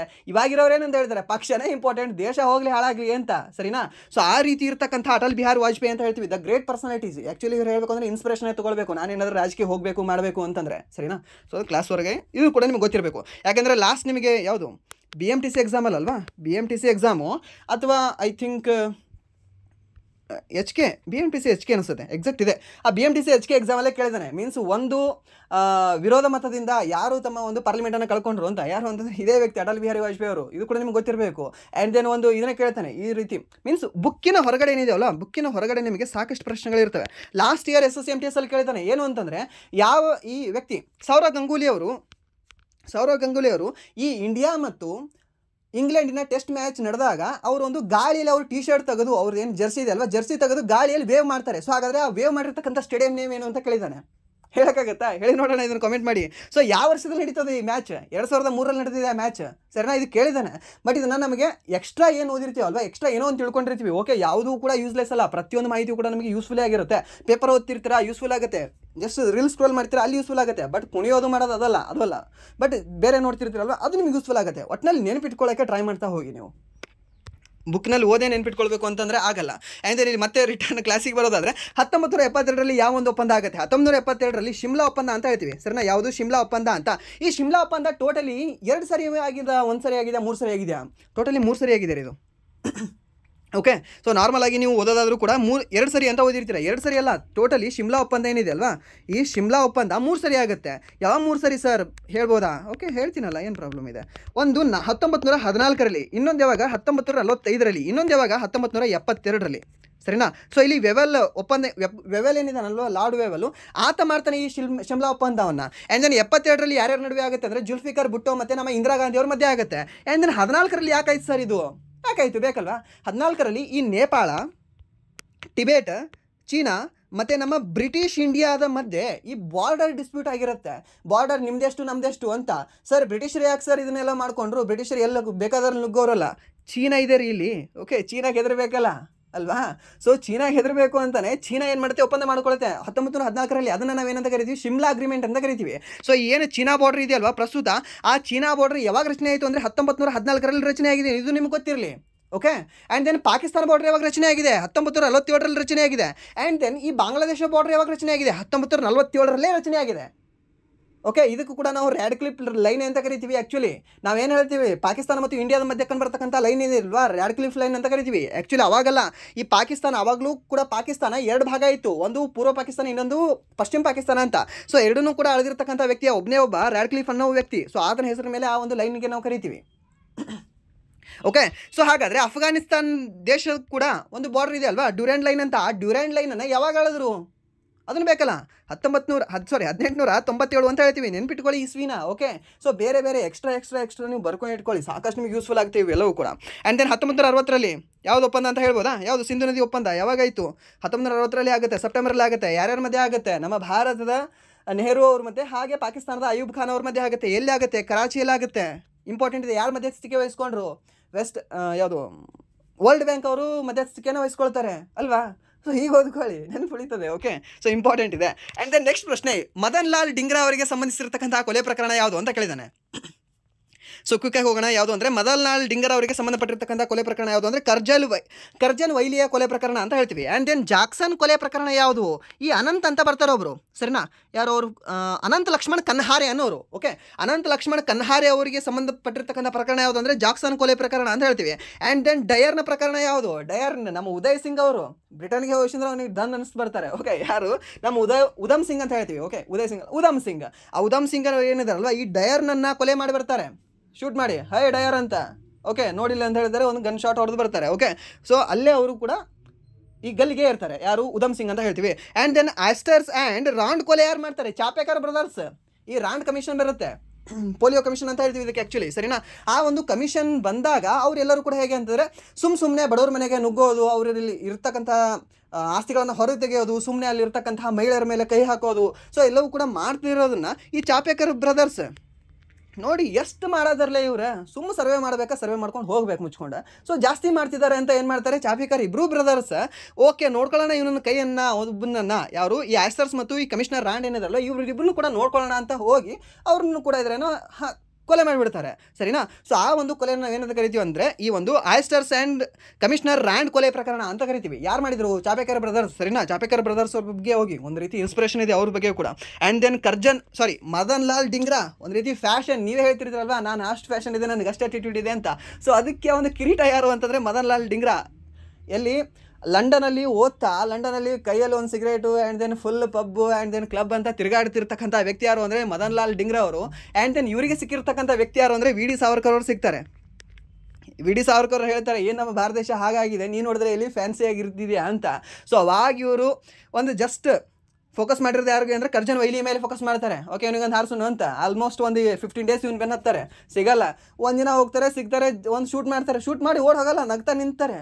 ಹೇ, ಎಷ್ಟು ಈಸಿಯಾಗಿ ಸತ್ತಲ್ಲ ನೀನು, ನಾನು ನೋಡಿದ್ರೆ ಸುಮ್ಮನೆ 15 ದಿನ ನೀನು ಬೆನ್ನ ಹತ್ತಿದ್ದೆ ಅಂತ, ಸರಿನಾ. ಸೊ ಅಲ್ಲಿಯೂ ಕೂಡ ಇವ್ರಿಗೆ ಕೂಡ ಗಲ್ಲು ಶಿಕ್ಷೆ ಆಗುತ್ತೆ. ಯಾರಿಗೆ ಅಂದರೆ ಮದನ್ ಲಾಲ್ ಡಿಂಗ್ರಾ ಅನ್ನೋರು, ಗ್ರೇಟ್ ಪರ್ಸನಾಲಿಟಿ, ಓದ್ರಿ ಇವ್ರ ಬಗ್ಗೆ. ಆ್ಯಂಡ್ ದೆನ್ ನೆಕ್ಸ್ಟ್ ಪ್ರಶ್ನೆ, ಚೋಳ ರಾಜವಂಶದ ಕೊನೆಯ ರಾಜ ಯಾರು ಅಂತ ಕೇಳಿದರೆ, ಚೋಳ ರಾಜವಂಶದ ಕೊನೆಯ ರಾಜ ಯಾರು ಅಂತಂದರೆ ಈ ಶ್ರೀ ರಾಜೇಂದ್ರ, 3ನೇ ರಾಜೇಂದ್ರ ಅಂತ ಹೇಳ್ತೀವಿ. ಸರಿನಾ, 1ನೇ ರಾಜೇಂದ್ರ ಅಲ್ಲ, 3ನೇ ರಾಜೇಂದ್ರ. 1ನೇ ರಾಜೇಂದ್ರ ಬೆಂಕಿದ್ದ, ಆತನಿಗೆ ಏನಾದರೂ ಮುಟ್ಟಕ್ಕೆ ಹೋದರೆ ಅಂತ ಸುಟ್ಟು ಬಿಡ್ತಿದ್ದ, ಸರಿನಾ. ಬಟ್ ಇಲ್ಲಿ 3ನೇ ರಾಜೇಂದ್ರ ಏನಿದಾನಲ್ವಾ, ಈತ ಪಾಂಡ್ಯರ ರಾಜನ ಮುಂದೆ ಸೋಲ್ತಾನೆ. ಯಾವ ಪಾಂಡ್ಯ ರಾಜನ ಮುಂದೆ ಸೋಲ್ತಾನೆ ಹೇಳ್ಬೋದಾ? ಮಾರವರ್ಮ ಅಂತ ಹೇಳ್ತೀವಿ. ಮಾರವರ್ಮ ಕುಲಶೇಖರ ಅಂತ. ಮಾರವರ್ಮ ಕುಲಶೇಖರ ಏನಿದಾನಲ್ವಾ, ಈ ರಾಜೇಂದ್ರ 3ನೇ ರಾಜೇಂದ್ರನ ಸೋಲಿಸಿ 1279ರಲ್ಲಿ ಈ ಚೋಳ ರಾಜವಂಶವನ್ನು ಕೊನೆಗಾಣಿಸ್ಬಿಡ್ತಾನೆ. ಓಕೆ, ಯಾರು? ರಾಜೇಂದ್ರ 3 ಅಂತ ಹೇಳ್ತೀವಿ. ಯಾವಾಗ? 1279ರಲ್ಲಿ. ಯಾರು? ಮಾರವರ್ಮ ಕುಲಶೇಖರ ಅಂತ ಹೇಳ್ತೀವಿ. ಆ್ಯಂಡ್ ದೆನ್ ಈ ಚೋಳ ರಾಜವಂಶನ ಸ್ಥಾಪನೆ ಮಾಡಿರ್ತಕ್ಕಂಥ ವ್ಯಕ್ತಿ ಯಾರು? ವಿಜಯಾಲಯ ಚೋಳ ಅಂತ ಹೇಳ್ತೀವಿ, ಸರಿನಾ. ವಿಜಯಾಲಯ ಚೋಳ ಅಂತ ಹೇಳ್ತೀವಿ. ಆ್ಯಂಡ್ ದೆನ್ ನೆಕ್ಸ್ಟ್ ಈ ಸಿಂಹವರ್ಮನ್ ಇದಲ್ವಾ, ಈ ಸಿಂಹವರ್ಮನ್ ಯಾರು ಅಂತಂದರೆ ಪಲ್ಲವ ರಾಜವಂಶವನ್ನು ಸ್ಥಾಪನೆ ಮಾಡಿರ್ತಕ್ಕಂಥ ವ್ಯಕ್ತಿ. ಆ್ಯಂಡ್ ದೆನ್ ವಜ್ರಹಸ್ತ ಯಾರು? 5ನೇ ವಜ್ರಹಸ್ತ. ಈ 5ನೇ ವಜ್ರಹಸ್ತ ಯಾರು ಅಂತಂದರೆ ಗಂಗಾ ಮನೆತನವನ್ನು ಸ್ಥಾಪನೆ ಮಾಡಿರ್ತಕ್ಕಂಥ ವ್ಯಕ್ತಿ. ಸರ್, ಏನು ಸರ್ ತಪ್ಪಾಗಿ ಹೇಳ್ತಿದ್ದೀರಾ? ದಡಿಗ ಮತ್ತು ಮಾಧವ ಅಲ್ವಾ? ಸೊ ಅದು ಪಶ್ಚಿಮ ಗಂಗರು ಅಂತ ಹೇಳ್ತೀವಿ ಅವರನ್ನು ನಾವು. ಬಟ್ ಪೂರ್ವ ಗಂಗರು ಎಲ್ಲಿ ಇವಾಗ ಒಡಿಶಾ ಭಾಗ ಮತ್ತು ಆಂಧ್ರ ಪ್ರದೇಶ ಭಾಗ ಇದೆಯಲ್ವಾ, ಸೊ ಅಲ್ಲಿ ಒಂದು ಗಂಗಾ ಮನೆತನ ಇರುತ್ತೆ. ಆ ಗಂಗಾ ಮನೆತನವನ್ನು ಸ್ಥಾಪನೆ ಮಾಡಿರ್ತಕ್ಕಂಥ ವ್ಯಕ್ತಿ ಯಾರು ಅಂದರೆ ಇದೇ 5ನೇ ವಜ್ರಹಸ್ತ ಅಂತ ಹೇಳ್ತೀವಿ, ಸರಿನಾ. ಇದು ಗೊತ್ತಿರಲಿ, ಕೇಳಬಹುದು ನಿಮಗೆ. ಆ್ಯಂಡ್ ದೆನ್ ನೆಕ್ಸ್ಟ್ ಪ್ರಶ್ನೆ, ವಿಜ್ಞಾನ ಮತ್ತು ಪ್ರಚಲಿತ ವಿದ್ಯಮಾನಗಳು, ಸೈನ್ಸ್ ಆ್ಯಂಡ್ ಕರೆಂಟ್ ಅಫೇರ್ಸ್ನ ಪ್ರಶ್ನೆಗಳು. ಸೈನ್ಸಲ್ಲಿ ಒಂದು 3 ಪ್ರಶ್ನೆಗಳು, ಆ್ಯಂಡ್ ದೆನ್ ಕರೆಂಟ್ ಅಫೇರ್ಸ್ನ 5 ಪ್ರಶ್ನೆಗಳನ್ನ ನೋಡ್ಕೊಳ್ಳೋಣ, ಸರಿನಾ. ಸೊ ಏನಿದೆ ಮೊದಲ ಪ್ರಶ್ನೆ, ಯಾವ ಅಂಶವು ಅತಿ ಹೆಚ್ಚು ಸಾಂದ್ರತೆಯನ್ನು ಹೊಂದಿದೆ ಅಂತ ಕೇಳಿದ್ದಾನೆ. ಅತಿ ಹೆಚ್ಚು ಸಾಂದ್ರತೆಯನ್ನು, ಅತಿ ಹೆಚ್ಚು ಡೆನ್ಸಿಟಿಯನ್ನು ಹೊಂದಿರತಕ್ಕಂತಹ ಅಂಶ ಯಾವುದು ಅಂತ ಕೇಳಿದ್ದಾನೆ. ಯಾವುದು? Lithium, osmium, fluorine and then caesium ಅಂತ ಕೊಟ್ಟಿದ್ದಾನೆ. ಸೊ ಅದಕ್ಕೆ ಸರಿಯಾದ ಉತ್ತರ ಯಾವುದಾಗುತ್ತೆ ಅಂದರೆ ಆಸ್ಮಿಯಂ ಅಂತ ಆಗುತ್ತೆ. ಅತಿ ಹೆಚ್ಚು ಡೆನ್ಸಿಟಿ ಅಂದರೆ ಆಸ್ಮಿಯಂ. ಆ್ಯಂಡ್ ಅತಿ ಕಡಿಮೆ ಅಂತ ಕೇಳಿದ್ರೆ ಅವಾಗ ನಾವು ಹೇಳಬೇಕಾಗುತ್ತೆ ಲಿಥಿಯಂ ಅಂತ ಹೇಳಬೇಕಾಗುತ್ತೆ, ಸರಿನಾ. ಯಾವುದು ಅಂತಂದರೆ ಅತಿ ಕಡಿಮೆ ಲಿಥಿಯಂ, ಆ್ಯಂಡ್ ದೆನ್ ಅತಿ ಹೆಚ್ಚು ಯಾವುದು ಅಂತಂದರೆ ಇಲ್ಲಿ ಆಸ್ಮಿಯಂ ಅಂತ ಹೇಳ್ತೀವಿ. ಆ್ಯಂಡ್ ದೆನ್ ಅತಿ ಭಾರವಾಗಿರ್ತಕ್ಕಂಥ ಲೋಹ ಯಾವುದು ಅಂದರೆ ಆಸ್ಮಿಯಂ, ಅತಿ ಹಗುರವಾಗಿರ್ತಕ್ಕಂಥ ಲೋಹ ಯಾವುದು ಅಂದರೆ ಲಿಥಿಯಂ ಅಂತ ಹೇಳ್ತೀವಿ. ಆ್ಯಂಡ್ ದೆನ್ ಕಡಿಮೆ ಅಯೋನೈಜೇಷನ್ ಹೊಂದಿರತಕ್ಕಂಥ ಒಂದು ಧಾತು ಯಾವುದು ಅಂತ ಕೇಳ್ತೇನೆ, ಅವಾಗ ನಾವು ಹೇಳಬೇಕಾಗುತ್ತೆ ಸಿಸಿಯಂ ಅಂತ ಹೇಳಬೇಕಾಗುತ್ತೆ, ಸರಿನಾ. ಯಾವುದು? ಕಡಿಮೆ ಅಯೋನೈಜೇಷನ್ನ ಹೊಂದಿರತಕ್ಕಂಥ ಒಂದು ಧಾತು ಯಾವುದು ಅಂದರೆ ಸಿಸಿಯಂ ಅನ್ನೋದು, ಸರಿನಾ. ಆ್ಯಂಡ್ ದೆನ್ ಅತಿ ಕಡಿಮೆ ಎಲೆಕ್ಟ್ರೋನೆಗೆಟಿವಿಟಿಯನ್ನು ಹೊಂದಿರತಕ್ಕಂಥದ್ದು ಯಾವುದು ಅಂತಂದರೆ ಇದೇ ಒಂದು ಫ್ಲೋರಿನ್ ಅಂತ ಹೇಳ್ತೀವಿ, ಸರಿನಾ. ಯಾವುದು? ಎಲೆಕ್ಟ್ರೋನೆಗೆಟಿವಿಟಿಯನ್ನು ಹೊಂದಿರತಕ್ಕಂಥದ್ದು ಯಾವುದು ಅಂದರೆ ಫ್ಲೋರಿನ್ ಅಂತ ಹೇಳ್ತೀವಿ. ಕಡಿಮೆ ಅಲ್ಲ, ಜಾಸ್ತಿ ಎಲೆಕ್ಟ್ರೋನೆಗೆಟಿವಿಟಿಯನ್ನು ಹೊಂದಿರತಕ್ಕಂಥ ಒಂದು ಧಾತು ಯಾವುದು ಅಂದರೆ ಫ್ಲೋರಿನ್ ಅಂತ ಹೇಳ್ತೀವಿ. ಇದು ಕೂಡ ನಿಮ್ಗೆ ಗೊತ್ತಿರೋ ಕೇಳ್ಬೋದು. ಆ್ಯಂಡ್ ದೆನ್ ನೆಕ್ಸ್ಟ್ ಪ್ರಶ್ನೆ, ಯಾವುದು ವೈರಸ್ ರೋಗವಲ್ಲ ಅಂತ ಕೇಳಿದ್ದಾನೆ. ಸೊ ವೈರಸ್ ರೋಗ ಯಾವುದಿದೆ ರೀ? ಸಿಡುಬು ವೈರಸ್ ಇದೆ. ಹೌದು, ಸಿಡುಬು ವೈರಸ್ ಇದೆ. RRR ಫಿಲ್ಮಲ್ಲಿ ನೀವು ಲಾಸ್ಟಿಗೆ ನೋಡಿರ್ತೀರಲ್ವಾ, ಸಿಡುಬು ವೈರಸ್. ಸೊ ಇದೇ ನೋಡಿ ಸಿಡುಬು ವೈರಸ್ ಅದು. And then polio virus, polio ಹೆಸರಲ್ಲೇ ಇದೆ ಪೋಲಿಯೋ ವೈರಸ್ ಅಂತ. And then next mumps virus, mumps ಕೂಡ ಹೆಸರಲ್ಲೇ ಇದೆ ವೈರಸ್ ಅಂತ. ಆಂಥ್ರಾಕ್ಸ್ ಅನ್ನೋದು ವೈರಸ್ಸಿಂದ ಅಲ್ಲ, ಬ್ಯಾಕ್ಟೀರಿಯಿಂದ ಬರುತ್ತೆ ಇದು. ಓಕೆ, ಸೊ ಇದು ಬ್ಯಾಕ್ಟೀರಿಯಿಂದ ಬರ್ತಕ್ಕಂಥ ಒಂದು ರೋಗವಾಗಿದೆ. ಸೊ ಇದಕ್ಕೆ ಆಪ್ಷನ್ ಡಿ ಇದಕ್ಕೆ ಸರಿಯಾದ ಉತ್ತರ ಆಗುತ್ತೆ. ಆ್ಯಂಡ್ ದೆನ್ ನೆಕ್ಸ್ಟ್ ಪ್ರಶ್ನೆ, ಲೆಗ್ಯುಮಿನಿಸೋ ಕುಟುಂಬಕ್ಕೆ ಸೇರಿರ್ತಕ್ಕಂಥ ಸಸ್ಯ ಯಾವುದು ಅಂತ ಕೇಳಿದಾನೆ. ಲೆಗ್ಯುಮಿನಸ್ ಸಸ್ಯಗಳು ಕೇಳಿರ್ತೀರಲ್ವಾ, ಲೆಗ್ಯುಮಿನಸ್ ಕುಟುಂಬಕ್ಕೆ ಸೇರಿರ್ತಕ್ಕಂಥ ಸಸ್ಯ ಯಾವುದು ಈ ಕೆಳಗಿನಲ್ಲಿ? ಯಾವುದು? ಕ್ಯಾಟೇಚು, ಹತ್ತಿ, ಸಾಸಿವೆ, ನಿಂಬೆ ಅಂತ ಕೊಟ್ಟಿದ್ದಾನೆ. ಸೊ ಇದಕ್ಕೆ ಸರಿಯಾದ ಉತ್ತರ ಯಾವುದಾಗ್ತದೆ? ಕ್ಯಾಟೇಚು ಅಂತ ಹೇಳ್ತೀವಿ, ಸರಿನಾ. ಯಾವುದು? ಕ್ಯಾಟೇಚು ಅಂತ ಹೇಳ್ತೀವಿ. ಮುಟ್ಟಿದ್ರ ಮುನಿ ಅಂತ ಹೇಳಲ್ವಾ, ಸೊ ಅದನ್ನೇ ಹೇಳ್ಬೋದು ನಾವಿಲ್ಲಿ. ಆ್ಯಂಡ್ ದೆನ್ ನಿಂಬೆ ಯಾವುದಕ್ಕೆ ಸೇರಿದೆ? ರೂಟೇಸಿ ಅಂತ ಬರುತ್ತೆ. ರೂಟೇಸಿ ಕುಟುಂಬಕ್ಕೆ ಅಥವಾ ರೂಟೇಸಿ ವರ್ಗಕ್ಕೆ ಸೇರಿರ್ತಕ್ಕಂತಹ ಒಂದು ಸಸ್ಯ ಯಾವುದು ಅಂದರೆ ನಿಂಬೆ ಸಸ್ಯ ಅಂತ ಹೇಳ್ತೀವಿ. ಓಕೆ, ಇದು ಗೊತ್ತಿರಲಿ, ಕೇಳ್ಬೋದು. ಆ್ಯಂಡ್ ದೆನ್ ನೆಕ್ಸ್ಟ್ ಪ್ರಶ್ನೆ ಯಾವುದಿದೆ ಅಂತಂದರೆ, ಭಾರತದ ಅತಿ ದೊಡ್ಡ ಏರೋ ಇಂಜಿನ್ ಪರೀಕ್ಷಾ ಕೇಂದ್ರವನ್ನು ಈ ಕೆಳಗಿನ ಯಾವ ರಾಜ್ಯದಲ್ಲಿ ಉದ್ಘಾಟಿಸಲಾಗಿದೆ ಅಂತ ಕೇಳಿದ್ದಾನೆ. ಯಾವುದು? ಭಾರತ ಅತಿ ದೊಡ್ಡ ಏರೋ ಇಂಜಿನ್ ಪರೀಕ್ಷಾ ಕೇಂದ್ರವನ್ನು ಎಲ್ಲಿ ಅಂತಂದರೆ ಉತ್ತರ ಪ್ರದೇಶದಲ್ಲಿ ಉದ್ಘಾಟಿಸಲಾಗಿದೆ. ಉತ್ತರ ಪ್ರದೇಶದ ಕುಶಿನಗರದ ನಿಯರ್ ಬೈ ಉದ್ಘಾಟನೆ ಮಾಡಿದ್ದಾರೆ ಇದನ್ನು. ಯಾವುದು? ಈ ಭಾರತ ಅತಿ ದೊಡ್ಡ ಏರೋ ಇಂಜಿನ್ ಪರೀಕ್ಷಾ ಕೇಂದ್ರವನ್ನು. ಆ್ಯಂಡ್ ದೆನ್ ನೆಕ್ಸ್ಟ್ ಪ್ರಶ್ನೆ, DRDO ಎಲ್ಲಿ ಕಂಡು ಬರುತ್ತೆ? DRDOದ ಪರೀಕ್ಷಾ ಕೇಂದ್ರ ಎಲ್ಲಿ ಕಂಡು ಬರುತ್ತೆ? ಒಡಿಶಾದಲ್ಲಿ ಕಂಡು ಬರುತ್ತೆ. APJ ಅಬ್ದುಲ್ ಕಲಾಂ ದ್ವೀಪ ಅಂತ ಕರಿತೀವಿ. ಓಕೆ, ಇದು ಕೂಡ ನಿಮ್ಗೆ ಗೊತ್ತಿರಲಿ, ಕೇಳ್ಬೋದು. ಆ್ಯಂಡ್ ದೆನ್ ಹಸಿರು ಕ್ರಾಂತಿ ಆಗಿದೆ ಅಲ್ಲಿ ಪಂಜಾಬ್ ಮತ್ತು ಹರಿಯಾಣ ಅಂತ ಹೇಳ್ತೀವಿ. ಆ್ಯಂಡ್ ದೆನ್ ನೆಕ್ಸ್ಟ್ ಪ್ರಶ್ನೆ ಯಾವುದಿದೆ ಅಂತಂದರೆ, ಇತ್ತೀಚೆಗೆ ಬಿಡುಗಡೆಯಾದ ಭಾರತ ಮೊದಲ ಸ್ಥಳೀಯವಾಗಿ ತಯಾರಿಸಿದ ಚಿಪ್ನ ಹೆಸರೇನು ಅಂತ ಕೇಳಿದ್ದಾನೆ. ಮೊದಲ ಸ್ವದೇಶಿ ಚಿಪ್ ಯಾವುದು? ವಿಕ್ರಮ್, ಶಕ್ತಿ, ಸುದರ್ಶನ್, ಚಕ್ರ ಅಂತ ಕೊಟ್ಟಿದ್ದಾನೆ. ಸೊ ಇದಕ್ಕೆ ಸರಿಯಾದ ಉತ್ತರ ಯಾವುದಾಗುತ್ತೆ? ವಿಕ್ರಮ್ ಅಂತ ಆಗುತ್ತೆ. ಯಾವುದು? ವಿಕ್ರಮ್. ಇತ್ತೀಚೆಗೆ ಭಾರತದಿಂದನೇ ತಯಾರು ಮಾಡಿರ್ತಕ್ಕಂಥ ಒಂದು ಚಿಪ್ ಯಾವುದು ಅಂತಂದರೆ ವಿಕ್ರಮ್ ಚಿಪ್ ಅಂತ ಹೇಳ್ತೀವಿ, ಸರಿನಾ? ಆ್ಯಂಡ್ ದೆನ್ ನೆಕ್ಸ್ಟ್ ಭೂಗೋಳಶಾಸ್ತ್ರ 5 ಪ್ರಶ್ನೆಗಳನ್ನು ಕೂಡ ನೋಡ್ಕೊಂಡು ಬರೋಣ ಕ್ವಿಕ್ ಆಗಿ. ಯಾವುದಂದ್ರೆ ಮೈಥಾನ ಅಣೆಕಟ್ಟು ಯಾವ ರಾಜ್ಯದಲ್ಲಿದೆ? ಮೈಥಾನ ಅಣೆಕಟ್ಟು ಎಲ್ಲಿದೆ ಅಂತಂದರೆ ಜಾರ್ಖಂಡದಲ್ಲಿ ಕಂಡುಬರುತ್ತೆ. ಆ್ಯಂಡ್ ದೆನ್ ರಿಹಾಂದ್ ಅಣೆಕಟ್ಟು ಎಲ್ಲಿ ಕಂಡುಬರುತ್ತೆ? ರಿಹಾಂದ್ ಅಣೆಕಟ್ಟು ಉತ್ತರ ಪ್ರದೇಶದಲ್ಲಿ ಕಂಡುಬರುತ್ತೆ. ಇದು ಕೂಡ ನಿಮ್ಗೆ ಗೊತ್ತಿರಲಿ ಕೇಳ್ಬೋದು. ಆ್ಯಂಡ್ ದೆನ್ ನಾಗಾರ್ಜುನ ಸಾಗರ ಈ ತೆಲಂಗಾಣ ಮತ್ತು ಆಂಧ್ರ ಪ್ರದೇಶದ ಮಧ್ಯದಲ್ಲಿ ಕಂಡುಬರುತ್ತೆ ಅಂತ ನಾವು ಹೇಳ್ತೀವಿ. ಆ್ಯಂಡ್ ದೆನ್ ಈ ಶ್ರೀಶೈಲಂ ಡ್ಯಾಮ್ ಇದೆಯಲ್ವಾ, ಇದು ಕೂಡ ಆಂಧ್ರ ಮತ್ತು ತೆಲಂಗಾಣದ ಗಡಿ ಭಾಗದಲ್ಲೇ ಕಂಡುಬರ್ತದೆ. ಆ್ಯಂಡ್ ದೆನ್ ಒಡಿಶಾದಲ್ಲಿ ಹಿರಾಕುಡ್ ಡ್ಯಾಮ್ ಅತ್ಯಂತ ಹಳೆ ಡ್ಯಾಮ್ ಅಂತ ಹೇಳ್ತೀವಿ ನಮ್ಮಲ್ಲಿ. ಓಕೆ, ಅತ್ಯಂತ ಉದ್ದವಾದ ಡ್ಯಾಮ್ ಅಂತ ಹೇಳ್ತೀವಿ. ಯಾವುದು? ಹಿರಾಕುಡ್ ಡ್ಯಾಮ್ ಅಂತ ಹೇಳ್ತೀವಿ. ಆ್ಯಂಡ್ ದೆನ್ ನೆಕ್ಸ್ಟ್ ಪ್ರಶ್ನೆ, ಸಿಕ್ಕಿಂ ಯಾವ ದೇಶದೊಂದಿಗೆ ಗಡಿಯನ್ನು ಹಂಚಿಕೊಂಡಿಲ್ಲ? ಯಾವುದಾದ್ರೊಂದಿಗೆ ಗಡಿಯನ್ನು ಹಂಚಿಕೊಂಡಿದೆ? ಓಕೆ, ಹೀಗೆ ಸಿಕ್ಕಿಂ ಇದೆ ಅಂದರೆ ಇಲ್ಲಿ ಲೆಫ್ಟಲ್ಲಿ ನೇಪಾಳ ಇದೆ. ಓಕೆ, ನೇಪಾಳ ಜಂಜಿ ಇವಾಗ ಲಾಸ್ಟ್ ನಿಮ್ಗೆ ಗೊತ್ತಿರುತ್ತೆ. ಆ್ಯಂಡ್ ದೆನ್ ನೆಕ್ಸ್ಟ್ ಭೂತಾನ್ ರೈಟಲ್ಲಿದೆ. ಆ್ಯಂಡ್ ದೆನ್ ಮೇಲೆ ಚೀನಾ ಇದೆ. ಓಕೆ, 1 2 3 ಆಯಿತು. ಬಾಂಗ್ಲಾದೇಶದ ಜೊತೆ ಇಲ್ಲ. ಬಟ್ ಬಾಂಗ್ಲಾದೇಶದೊಂದಿಗೆ 3 ಭಾಗದಲ್ಲಿಯೂ ಕೂಡ ಗಡಿಯನ್ನು ಹಂಚ್ಕೊಂಡಿರ್ತಕ್ಕಂಥ ರಾಜ್ಯ ಯಾವುದು ಅಂತ ಕೇಳ್ತೀನಿ. ಅವಾಗ ನೀವು ಹೇಳಬೇಕಾದ್ರೆ ತ್ರಿಪುರಾ ರಾಜ್ಯ ಅಂತ. ಓಕೆ, ತ್ರಿಪುರಾ ರಾಜ್ಯದ ಉತ್ತರ, ದಕ್ಷಿಣ, ಪಶ್ಚಿಮ ಭಾಗದಲ್ಲಿ ಈ ಬಾಂಗ್ಲಾದೇಶ ಏನಿದೆಲ್ಲ ಗಡಿಯನ್ನು ಹಂಚ್ಕೊಂಡಿದೆ. ಸೊ ಪೂರ್ವ ಭಾಗದಲ್ಲಿ ಮಾತ್ರ ಮಿಜೋರಾಂ ಜೊತೆ ಇದು ಗಡಿಯನ್ನು ಹಂಚ್ಕೊಂಡಿದೆ. ಮೀನ್ಸ್ ನಮ್ಮ ಭಾರತದ ಜೊತೆ ಇದು ಟಚ್ಚಲ್ಲಿದೆ. ಯಾವುದು? ತ್ರಿಪುರಾ ಅಂತ ಹೇಳ್ತೀವಿ. ಆ್ಯಂಡ್ ದೆನ್ ನೆಕ್ಸ್ಟ್ ಪ್ರಶ್ನೆ, ಹರ್ಮಟನ್ ಅಥವಾ ಡಾಕ್ಟರ್ ವಿಂಡ್ ಎಂಬುದು ಎಲ್ಲಿಂದ ಬೀಸುತ್ತದೆ ಅಂತ ಕೇಳಿದಾನೆ. ಎಲ್ಲಿಂದ ಬೀಸ್ತದೆ? ಮೇಲಿಂದ ಬೀಸ್ತದೆ ಅಲ್ವಾ? ಅಲ್ಲ. ಸೊ ಅದಕ್ಕೆ ಸರಿಯಾದ ಉತ್ತರ ಯಾವುದಾಗುತ್ತೆ? ಪಶ್ಚಿಮ ಸಹಾರಾ ಅಂತ ಹೇಳ್ತೀವಿ. ಸರಿನಾ? ಯಾವುದು ಅಂತ ಹೇಳ್ತೀವಿ? ಪಶ್ಚಿಮ ಸಹಾರಾ ಅಂತ ಹೇಳ್ತೀವಿ. ಯಾವುದು? ಹರ್ಮಟನ್ ವಿಂಡ್ ಏನಿದೆ ಅಲ್ವಾ, ಇದು ಪಶ್ಚಿಮ ಸಹಾರಾದಲ್ಲಿ ಬೀಸ್ತದೆ. ಆ್ಯಂಡ್ ದೆನ್ ಅರ್ಜೆಂಟೀನಾದಲ್ಲಿ ಬೀಸ್ತಕ್ಕಂಥ ಒಂದು ವಿಂಡ್ ಯಾವುದು? ಜೋಂಡಾ ಅಂತ ಕರಿತೀವಿ. ಯಾವುದು? ಜೋಂಡಾ. ನಾನು ಇಂಗ್ಲೀಷಲ್ಲಿ ಬರ್ತೀನಿ ಸರ್, ಇಂಗ್ಲೀಷಲ್ಲಿ ಬರ್ತೀರಿ ಕನ್ನಡದಲ್ಲಿ ನಾನು ಹೇಳ್ತಿದ್ರಲ್ವ ಜೋಂಡಾ ಅಂತ ನೀವು ಬರ್ಕೊಳ್ಳಿ. ಓಕೆ, ಸೊ ಈಸಿಯಾಗಿದೆ. ಆ್ಯಂಡ್ ದೆನ್ ಕರೆಕ್ಟ್ ನಿಮಗೆ ಕೇಳ್ತಾನೆ ಇದನ್ನು. ಯಾವುದು? ಜೊಂಡಾ ಯಾವ ಒಂದು ರಾಜ್ಯದಲ್ಲಿ, ಯಾವ ದೇಶದಲ್ಲಿ ಬೀಸ್ತಕ್ಕಂಥ ಗಾಳಿಯಾಗಿದೆ ಅಂತ. ಯಾವುದು? ಅರ್ಜೆಂಟೀನಾದಲ್ಲಿ ಬೀಸ್ತಕ್ಕಂಥ ಗಾಳಿಯಾಗಿದೆ. ಆ್ಯಂಡ್ ದೆನ್ ಲಿಬಿಯಾದಲ್ಲಿ ಯಾವುದು? ಗಿಬಿಲಿ ಅಂತ ಹೇಳ್ತೀವಿ. ಗಿಬಿಲಿ. ಈ ಗಿಬಿಲಿ ನದಿಯಲ್ಲಿ ಅಂದರೆ ಲಿಬಿಯಾ ದೇಶದಲ್ಲಿ ಬೀಸ್ತಕ್ಕಂಥ ಒಂದು ಗಾಳಿಯಾಗಿದೆ. ಆ್ಯಂಡ್ ದೆನ್ ಈಜಿಪ್ಟಲ್ಲಿ ಬೀಸ್ತಕ್ಕಂಥ ಗಾಳಿ ಯಾವುದು? ಕಮ್ರಿನ್ ಅಂತ ಹೇಳ್ತೀವಿ, ಕಮ್ಸಿರಿನ್. ಓಕೆ, ಸೊ ಅದು ಎಲ್ಲಿ ಅಂತಂದರೆ ಈ ಒಂದು ಈಜಿಪ್ಟಲ್ಲಿ ಅಂತ ಹೇಳ್ತೀವಿ. ಆ್ಯಂಡ್ ದೆನ್ ನೆಕ್ಸ್ಟ್ ಪ್ರಶ್ನೆ, ಟಾಂಜಾನಿಯಾದ ಪರ್ವತ ಶಿಖರ ಯಾವುದು ಅಂತ ಕೇಳಿದ್ದಾನೆ. ಟಾಂಜಾನಿಯಾದ ಅತ್ಯಂತ ಎತ್ತರವಾದ ಪರ್ವತ ಶಿಖರ ಯಾವುದು? ಅಟ್ಲಾಸ್ ಪರ್ವತ ಶಿಖರ, ಕಿಲಿಮಂಜಾರೋ ಪರ್ವತ ಶಿಖರ, ಅಲ್ಬುರ್ಜ್ ಪರ್ವತ ಶಿಖರ. ಆ್ಯಂಡ್ ದೆನ್ ಈ ಕಪ್ಪು ಪರ್ವತ ಅಂತ ಕೊಟ್ಟಿದ್ದಾನೆ, ಬ್ಲ್ಯಾಕ್ ಮೌಂಟೇನ್ ಅಂತ ಕೊಟ್ಟಿದ್ದಾನೆ. ಸರಿನಾ? ಸೊ ಇದಕ್ಕೆ ಯಾವುದಾಗುತ್ತೆ ಸರಿಯಾದ ಉತ್ತರ? ಸೊ ಅಟ್ಲಾಸ್ ಆಗುತ್ತಾ? ಅಟ್ಲಾಸ್ ಆಗಕ್ಕೆ ಸಾಧ್ಯ ಇಲ್ಲಲ್ಲ. ಯಾಕೆ? ಅಟ್ಲಾಸ್ ಎಲ್ಲಿದೆ? ಅಟ್ಲಾಸ್ ಕಂಡುಬರೋದು ಮೊರಾಕೋದಲ್ಲಿ ಕಂಡುಬರುತ್ತೆ. ಎಲ್ಲಿ ಕಂಡುಬರುತ್ತೆ? ಮೊರಾಕೋದಲ್ಲಿ ಕಂಡುಬರುತ್ತೆ. ಸೊ ಮೊರಾಕೋದಲ್ಲಿ. ಕಿಲಿಮಂಜಾರೋ ಹೌದು ತಾಂಜಾನಿಯಾದಲ್ಲೇ ಕಂಡುಬರುತ್ತೆ. ಆ್ಯಂಡ್ ದೆನ್ ಅಲ್ಬುರ್ಜ್ ಎಲ್ಲಿ ಕಂಡುಬರುತ್ತೆ? ಈ UAE ಎಲ್ಲಿ ಕಂಡುಬರುತ್ತೆ ಅಂತ ಹೇಳ್ತೀವಿ. ಸರಿನಾ? ಅಲ್ ಬರ್ಜ್ ಅಂತ ಹೇಳ್ತೀವಿ ಅದನ್ನು. ಆ್ಯಂಡ್ ದೆನ್ ಕಪ್ಪು ಪರ್ವತ ಕಂಡುಬರೋದು ಎಲ್ಲಿ ಅಂತಂದರೆ ಈ ಫ್ರಾನ್ಸಲ್ಲಿ ಆ್ಯಂಡ್ ದೆನ್ ಇಟಲಿಯಲ್ಲಿ. ಜಸ್ಟ್ ನೀವು ಫ್ರಾನ್ಸ್ ಅಂತ ಕೂಡ ಹೇಳಾಗಿಲ್ಲ. ಇದು ಯಾವುದು? ಕಪ್ಪು ಪರ್ವತ ಏನಿದೆಯಲ್ಲ ಫ್ರಾನ್ಸ್ ಮತ್ತು ಇಟಲಿ ಎರಡರಲ್ಲೂ ಕೂಡ ಕಂಡುಬರುತ್ತೆ. ಆ್ಯಂಡ್ ದೆನ್ ಈ ಬ್ಲ್ಯಾಕ್ ಫಾರೆಸ್ಟ್ ಅಂತ ಏನಾದರೂ ಕೇಳಿದ್ರೆ, ಬ್ಲ್ಯಾಕ್ ಮೌಂಟೇನ್ ಬಿಟ್ಟು ನಿಮಗೆ ಬ್ಲ್ಯಾಕ್ ಫಾರೆಸ್ಟ್ ಅಂತ ಕೇಳಿದ್ರೆ ಅವಾಗ ನೀವು ಹೇಳಬೇಕಾಗುತ್ತೆ ಜರ್ಮನಿ ಅಂತ. ಯಾವುದು? ಜರ್ಮನಿ. ಓಕೆ, ಇದು ಕೂಡ ನಿಮ್ಗೆ ಗೊತ್ತಿರಿ ಕೇಳ್ಬೋದು. ಸೊ ಇದಾಗಿತ್ತು ಇಲ್ಲಿಯವರೆಗೆ. ಓಕೆ, ಇನ್ನೊಂದು ಪ್ರಶ್ನೆ ಇದೆಯಾ? ಈ ಕೆಳಗಿನ ಯಾವ ಖಂಡವು ಸಮಭಾಜಕ ವೃತ್ತದಲ್ಲಿ ಇಲ್ಲ ಅಂತ ಕೇಳಿದ್ದಾನೆ. ಸೊ ಸಮಭಾಜಕ ವೃತ್ತ ಹಾದು ಹೋಗದೇ ಇರತಕ್ಕಂಥ ಖಂಡಗಳು ಯಾವುದಿದ್ದಾವೆ? ಒಂದು ಹೇಳ್ತೀವಿ ನಾವು ಯಾವುದಂತ, ಈ ಆಸ್ಟ್ರೇಲಿಯಾ ಅಂತ ಹೇಳ್ತೀವಿ. ಆ್ಯಂಡ್ ಇನ್ನೊಂದು ಯಾವುದು ಅಂತ ಹೇಳ್ತೀವಿ? ಅಂಟಾರ್ಟಿಕಾ ಅಂತ ಹೇಳ್ತೀವಿ. ಆ್ಯಂಡ್ ಇನ್ನೊಂದು ಯಾವುದು ಅಂತ ಹೇಳ್ತೀವಿ ಅಂದರೆ ಯುರೋಪ್ ಅಂತ ಹೇಳ್ತೀವಿ. ಸರಿನಾ? ಈ 3 ದೇಶಗಳೇನಿದೆ, 3 ಖಂಡಗಳೇನಿದಾವಲ್ವಾ, ಈ 3 ಖಂಡಗಳು ಸಂಭಾಜಿಕ ವೃತ್ತದಲ್ಲಿ ಕಂಡುಬರಲ್ಲ. ಬಟ್ ಕಂಡುಬರ್ತಕ್ಕಂಥ 3 ಖಂಡಗಳು ಯಾವುದು ಅಂತ ಕೇಳಿದ್ರೆ, ಒಂದು ದಕ್ಷಿಣ ಅಮೆರಿಕ ಅಂತ ಹೇಳ್ತೀವಿ, ಆ್ಯಂಡ್ ದೆನ್ ಏಷ್ಯಾ ಅಂತ ಹೇಳ್ತೀವಿ, ಆ್ಯಂಡ್ ದೆನ್ ಆಫ್ರಿಕಾ ಅಂತ ಹೇಳ್ತೀವಿ. ಸರಿನಾ? ಆ್ಯಂಡ್ ದೆನ್ ನಾರ್ತ್ ಅಮೆರಿಕಾದಲ್ಲೂ ಕೂಡ ನಿಮಗೆ ಈ ಸಮಭಾಜಕ ವೃತ್ತ ಹಾದು ಹೋಗಿಲ್ಲ. ಓಕೆ, 4ರಲ್ಲಿ ಹಾದು ಹೋಗಿಲ್ಲ, 3ರಲ್ಲಿ ಮಾತ್ರ ಹಾದು ಹೋಗಿದೆ. ಯಾವುದ್ಯಾವುದು? ದಕ್ಷಿಣ ಅಮೆರಿಕ, ಏಷ್ಯಾ ಮತ್ತು ಆಫ್ರಿಕಾದಲ್ಲಿ ಹಾದು ಹೋಗಿದೆ. ಅತಿ ಮಧ್ಯದಲ್ಲಿ ಹಾದು ಹೋಗಿರ್ತಕ್ಕಂತಹ ಒಂದು ದೇಶ ಯಾವುದು ಅಂತ ಕೇಳ್ತಾನೆ. ಯಾವುದು ಅಂದರೆ ಇದೇ ಒಂದು ಆಫ್ರಿಕಾ. ಓಕೆ, ಆಫ್ರಿಕಾದಲ್ಲಿ ಹೆವಿ ಮಿಡಲಲ್ಲಿ ಸ್ವಲ್ಪ ಹಾದು ಹೋಗಿದೆ, ಚೆನ್ನಾಗಿ ಹಾದು ಹೋಗಿದೆ. ಆ್ಯಂಡ್ ದೆನ್ ನೆಕ್ಸ್ಟ್ ಪ್ರಶ್ನೆ. ಓಕೆ, ನೆಕ್ಸ್ಟ್ ಪ್ರಶ್ನೆ ಎಲ್ಲ ಎಂಟ್ ಆಯ್ತಾ?